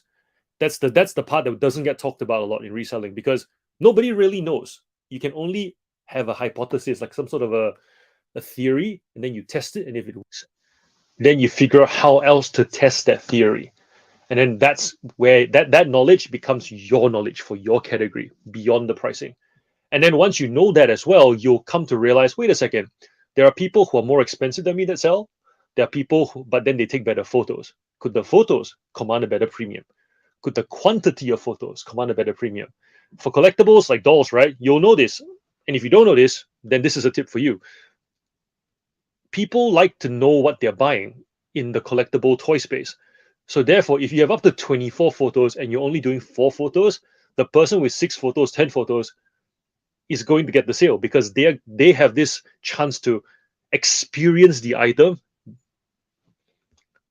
because they have a chance to Siri. Yeah, because they have a chance to experience the item um before they buy by swiping through these photos, right? Whereas um someone who wants to buy a book doesn't care if you show them pieces page different pages. They just want to buy the book. So yeah. Did all that get through? Because I looked at my laptop and I activated Siri, so I'm not sure at what point did the audio actually drop off or not. Let me know if you want me to repeat any bit of that, or if I stopped at one point, I can go back.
everyone, welcome back to the channel. If you're new here, my name is John. I'm a full-time eBay reseller based in Melbourne, Australia. In this video, I'm going to cover the new item not received email, I guess, process that eBay sent out. Essentially, they've started stepping in to you got. So imagine I'm the seller. Okay, I get angry messages at night from a buyer.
Next session would be on Tuesday. So proper session will be Tuesday. We're going to talk about promoted listings, have a discussion around that.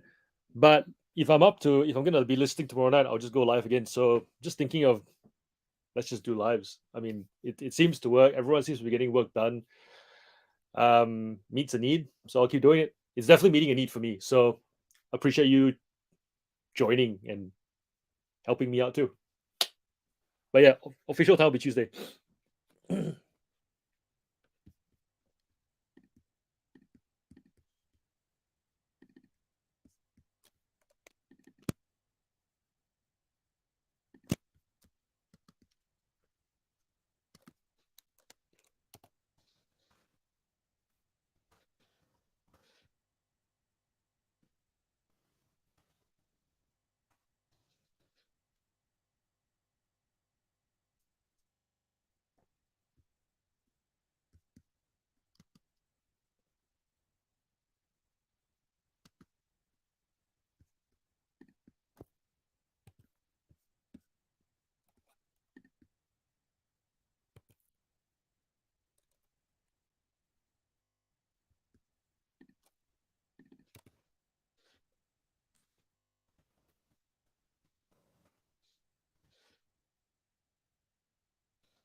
For me, it's mostly bulk. I'll buy in bulk and I'll strip.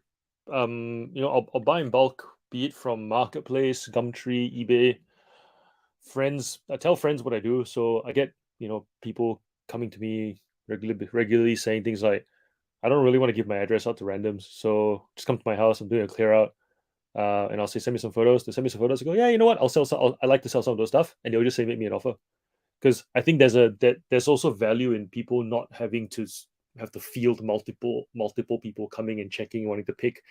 And people can be mean. I remember picking up a lot of cars from somebody, and the lady was just appalled, shocked, like just shook. I think shook because she came out. She was like, "I hope you're not gonna yell at me," because she didn't want to split the lot up, and people were trying to get her to split up. And then when she didn't want to, they called her dumb. They would be like, you're never gonna get that price for what you're after. Da, da, you're not gonna.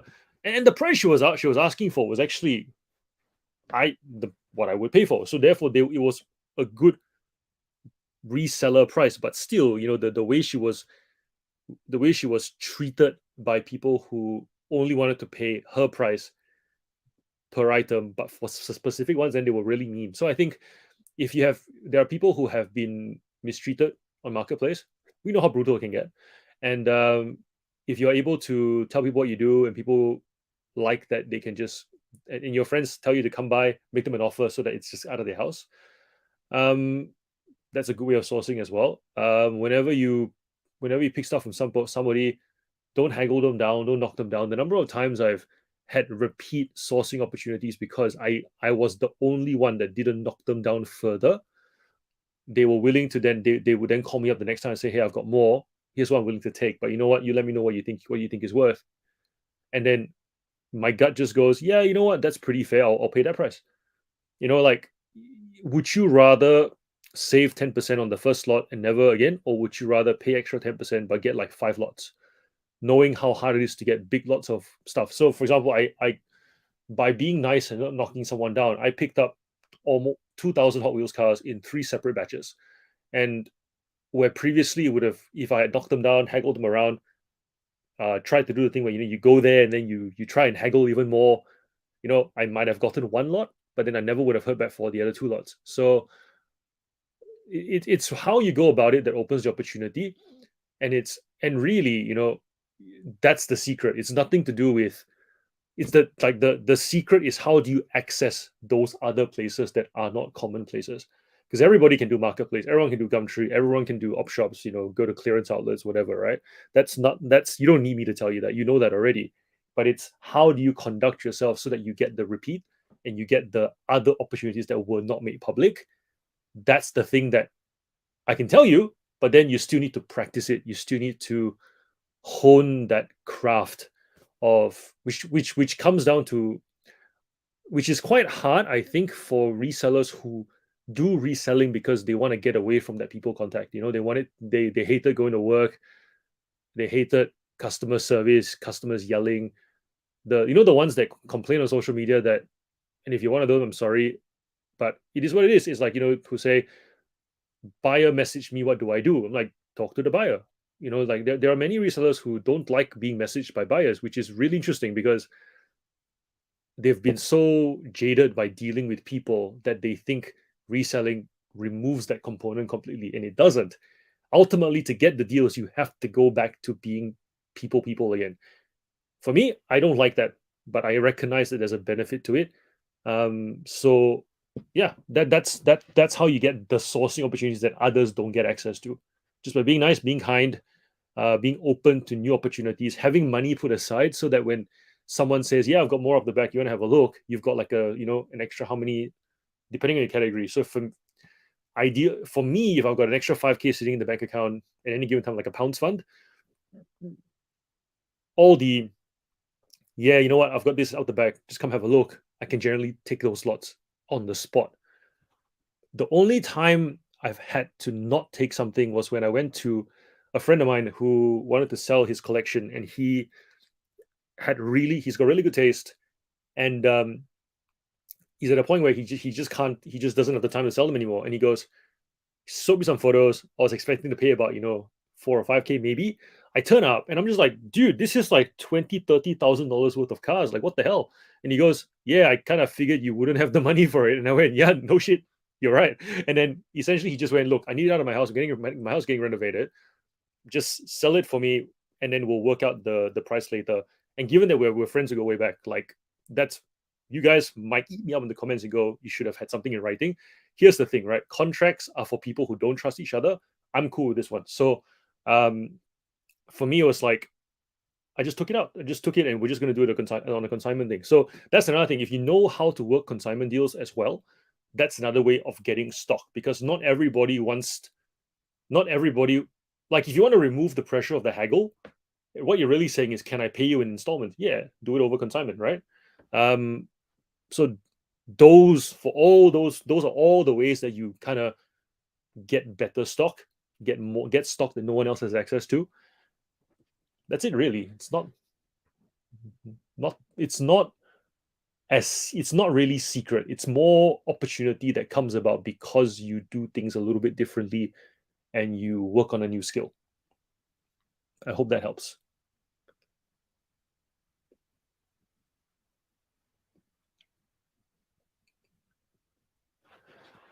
Picking up stuff from, like, even in op shops, I find, like, I got a video.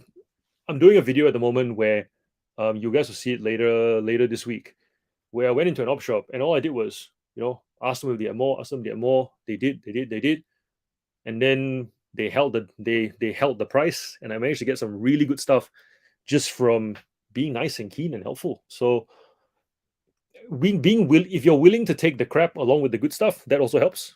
Yeah.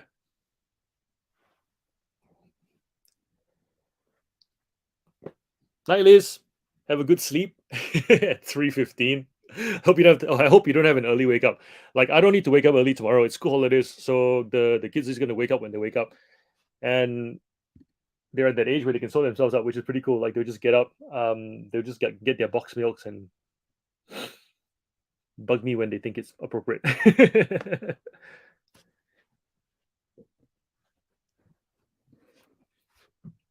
Yeah, you see, like, you find opportunities if you look, and if you allow yourself resource to actually take advantage of opportunities, because and because otherwise you're really just competing with everyone else who doesn't try. Like, going on marketplace, Gumtree, eBay, that's not trying. That's just keywords, being quick to buy. But how do you get those opportunities that are not that? you know. And really, local being able to source locally better is one of those ways, because that's something that you have access to that your competition, who may be in a different state, different postcode in the same state, won't have access to. I mean, you're in Reservoir, I'm in the Knox area, but even then, like, you're not going to drive. You may drive down to my side of the world, but for the most part, you're better off sourcing online and sourcing what you can within your radius. Um, I I mean, I've driven to Geelong, and then I've driven all the way up to like Doreen, and then I guess passed through Reservoir all the way back home once. I every time I do something like that, it's like either I really must fill up the whole truck, otherwise it's not worth my time. So I think every reset, if that's how I feel, every reseller feels the same way too. There's a time for what you get trade off, right? And so for me, I pay for everything up front and I just go pick it all up and then I fill the whole truck. That's the only way that I can justify doing that. Otherwise, I'm more than happy to just go as far as the end of Dorset Road and then just come back down and Rowville, Dandenong, maybe. Like I'd rather be home listing. I've got stock. I want more stock, but it'd have to be a really good drive to get that kind of quantity. So every reseller faces that challenge. Like resellers who spend all their time sourcing and not selling don't sell. And we all know that if you don't list, you don't get your market share. You don't get your market share, your competitors grow, you don't, and then you find it a lot harder to compete because you're not getting the same traction that they are. It's a pretty fine balance.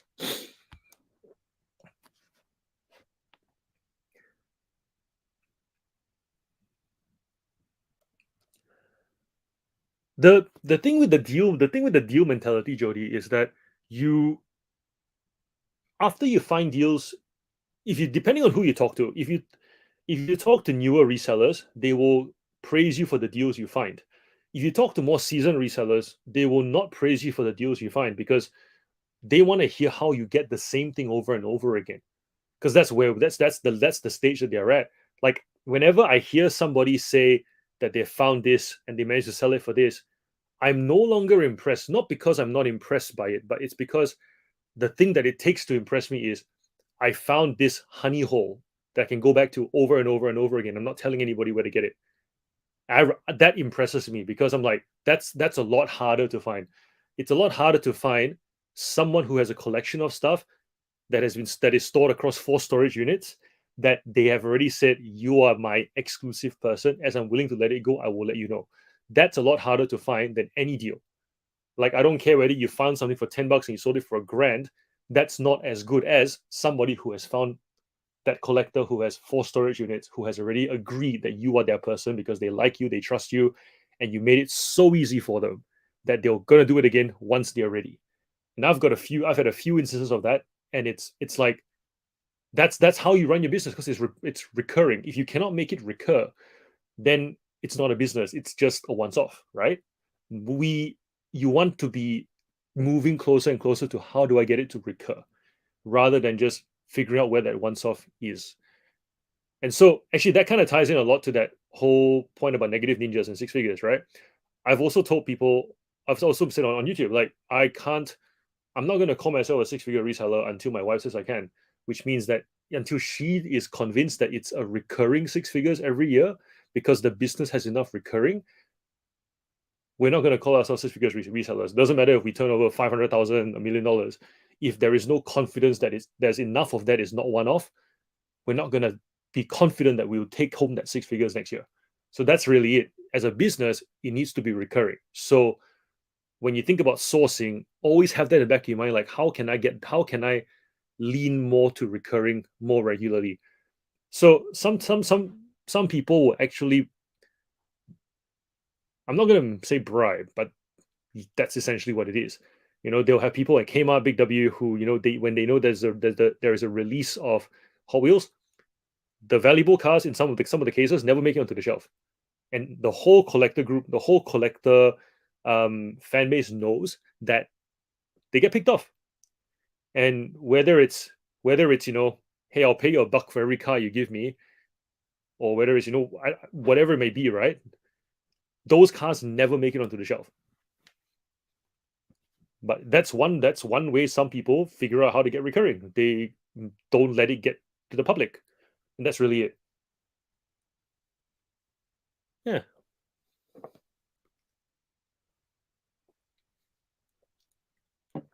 yeah, definitely touch base with your with any honey holes that you have, and and here's the thing, right? You if you are able to, what's the word? Like I was talking to Gannon, who's one of the he's on the seller panel, but he's not really on social media. They have one of the biggest. They have, I think, the biggest electronics store on eBay Australia. But they also sell on like Kogan. They sell on, like, we're talking, many $1 million kind of, big business.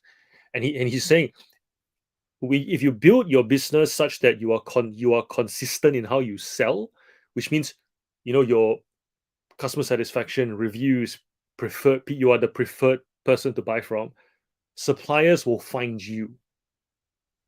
And I've actually seen that in my little niches as well, where someone with a collection will message me on eBay and say, "Hey, I want to sell my collection. I don't really want. I cannot be bothered doing it individually. Can you just buy it off me and let me know a price?" And then we just work out a deal over eBay.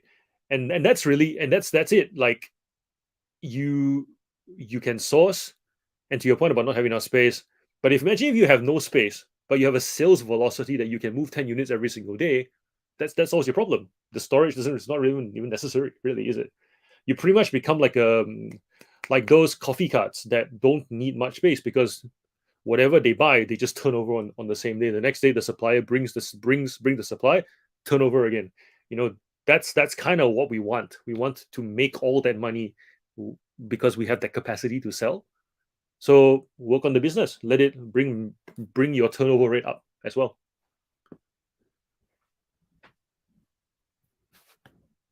I feel warm just from that topic. It's such a passionate topic of mine, because so many pieces have to work together for stuff to go from supply all the way to the buyer. And I think oftentimes, as resellers, we focus on one or two things that we know how to work, and the rest we just kind of hope it works. But yeah, making it all smooth makes a big difference. And you'll before you know it, your supply will take care of itself. It's very rare for you to not. It's very rare, I feel, and feel free to correct me if I'm wrong. It's very rare for supply to be the issue. Um, Oftentimes it's your ability connect the supply to the demand, and once that works, the supply tends to come, because people with supply also want to make money, so they will try and find places where their stock can go. And if you happen to be the one that can be the quickest to move stock, they'll find you. Makes sense. All right, back to listing.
No, I don't do free posts with toys because I found that buyers like to divide the postage by the items, so um they feel like they get a good deal if they are what's the word if they can work out how much postage they're paying. I know some, and most of the toy categories I see the if you go on therapy, you can see the percentage that has free postage. Most of them don't have a high percentage of free postage, um, except maybe Lego. But I haven't bothered to look at Lego recently. Yeah,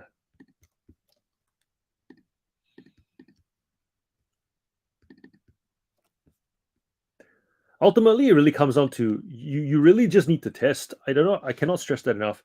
Your If you test and you find that if you find that there's a good response to it, then you just keep doing it. That's really it. Like if you find that your competition isn't moving but you are, then that's an indicator to you that you know that whatever model you choose, be it free postage or buyer pays, that's what works.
I don't do grading because I find grading.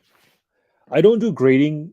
I don't do grading of any of my toys because grading is almost an official standard. So I actually just take as many photos as I can and pose the item in as many poses as I can to convey to the people buying it that this is the condition that it is. And I've never ever had a figurine come back where someone goes, "This is worse than I thought." It's always been better or as described. So I think if you can if you can give the buyer the experience of touching it without actually touching it through your photos, videos, through the poses that you pose the figurine in, um, yeah, that's why that's like for me. I take the time to make my figurines stand on one leg, and if my figurines can stand on their hands, they stand on their hands, and that conveys that the limbs are strong. That conveys that the that collector can do the same thing when he takes it back to his collection. Because that's the only person who cares about grading. Parents don't care about grading. Like a parent isn't going to pay $99 for a fully articulated Spider-Man action figure. It's the collector who pays $99. All the parent knows is that toy was $30 retail, and if it's and I'm only going to pay $30 retail for my kids to go thrash it. So the pricing gets rid of the parents, and the listing is created to suit the person who will pay that pricing. And so yeah, I don't bother with grading. Grading is very subjective, and you want as few subjective things as possible, because here's the thing: when someone goes online, they're giving up touch, they're giving up smell, they're giving up all their senses. You're literally just relying on eyes and calculation. So the the less subjective things you can give them to work with, the better. That's probably the best way to answer it. Keep it as objective as possible. Hmm.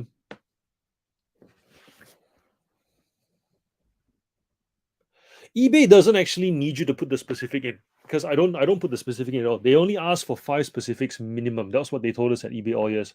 So if you got you've got brand, character, size, material. Yeah. Like I've never had someone not buy something because of grading, because grading is an official thing. Like there are people who actually grade toys, cards, books, videos.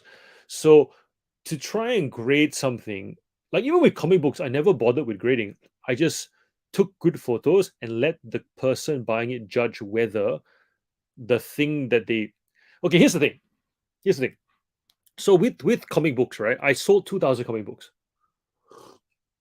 So I think that's a decent enough data set. Of the 2,000 comic books that I sold, it became very apparent that collectors look for folded pages. They look for um, bends in the paper, and they look for bends in the spine.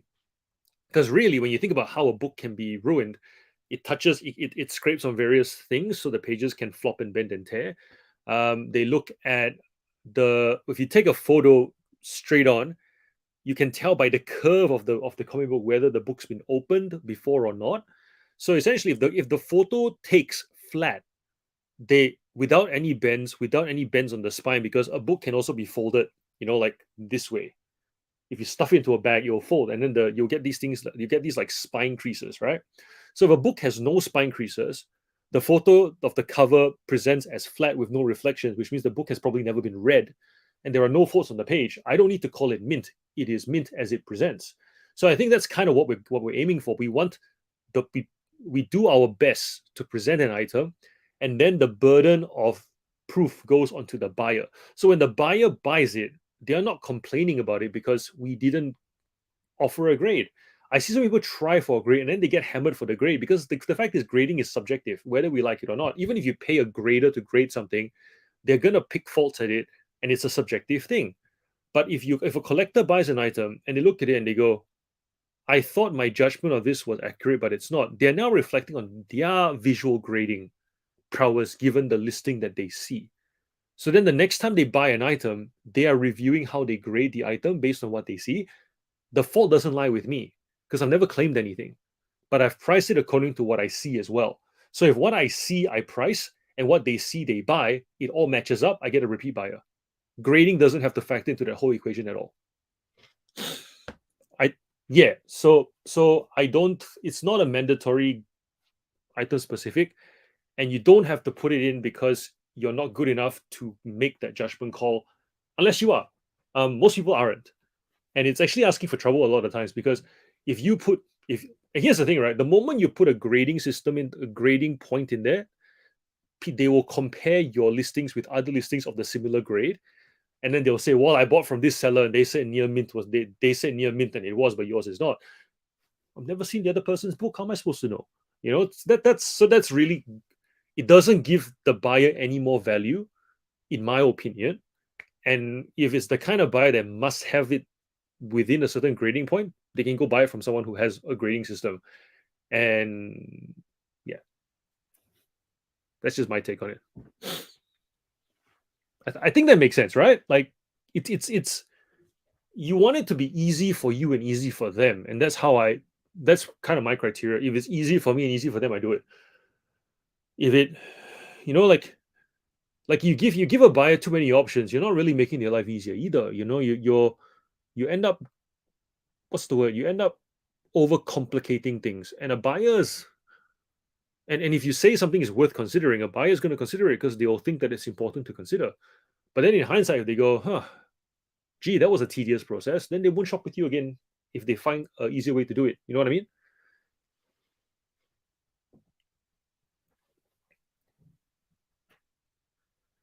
You don't. They've also stated that you don't have to actually complete the circle. Um, they just will not let you put a listing up if you have less than 5 item specifics. So that's the minimum. They recognize that the item specifics are there for them to get data from the people selling the items. So it's more of a data grab so that eBay can better categorize items for the buyers to filter your search. They've also said item specifics, if they are not relevant and you try and make them relevant, putting in words that are not accurate, then the buyer is going to filter your item out of the search anyways. So don't put item specifics that are not going to help you sell the item. It's very much it's a tool. It's not a rule. It's a tool. The only rule is minimum of 5. That's it. And if you can and you already achieved it by putting in the brand, the material, the in terms of in action figures name, um, size, the range, 5. Every other thing is just like, no, they're good questions. They're good questions because these lives, right? Obviously they're meant to be. My intentions twofold: for it to be, companionship company. Companionship sounds too lovey-dovey. Just like keep like first have some company getting work done. If anyone wants to rewatch this and put it on the background while they're doing work during the day, that and find it helpful, sure. Covering some important topics too gives a bit of a break between the work as well. So yeah, good questions. Thanks for asking them.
Hmm.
Um, with do I share my eBay store? Not really, because the data gets really messy when people start looking at your store and not buying.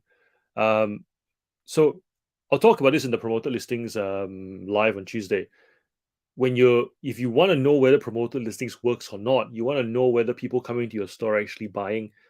You don't really want, like, several thousand people affecting that metric, because then it changes how you make decisions. You might think that you're getting a lot more organic traffic than you are because people are suddenly just searching up your store. So I don't tell my store for that reason, because I like that data helping me make decisions. In terms of, but I'm happy to share like how I do stuff. So that kind of, how many photos, how to take photos, how to do titles, like that's usually how helpful I try to be. And then on Instagram, I try and provide some visuals to kind of guide, I guess. But yeah, I really don't like messing with how the store is running data wise, because that changes how you make decisions. So that's the reason why. Um, have sales been up for school? The sales haven't. I don't think sales really goes up for school holidays. To be honest, it's like towards Christmas, obviously toys. But the only consistent thing I've seen is recession news leading to toys that sell to parents going down, toys that sell to kids like me go up. That's it. People feeling, it's funny, right? Like when there's doom and gloom in the economy, parents like knuckle down and they try and save money. So toys to kids goes down. All the grown up children like us suddenly go, we have to buy that thing now, otherwise we'll never get the chance, and then we just spend more. So yeah, I've seen that that movement. Yeah, how has sales been for you?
Yeah, definitely consistency is the key. If you don't list consistently, you're gonna find that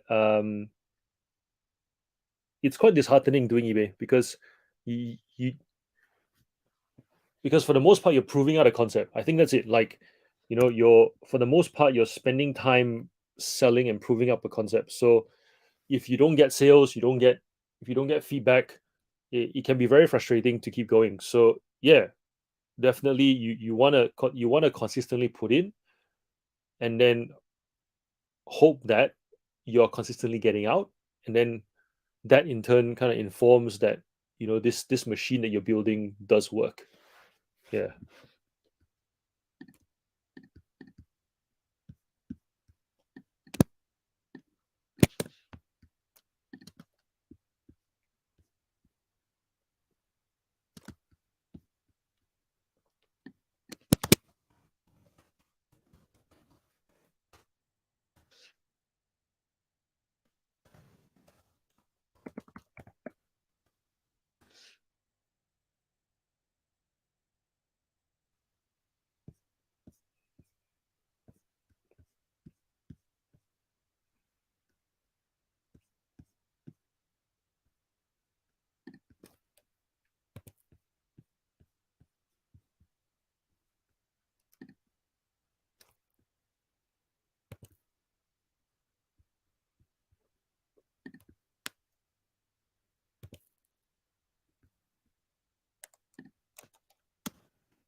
All right, I think this is a good place to end the chat.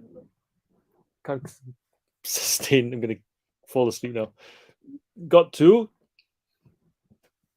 84, despite all the talking. So it's not bad.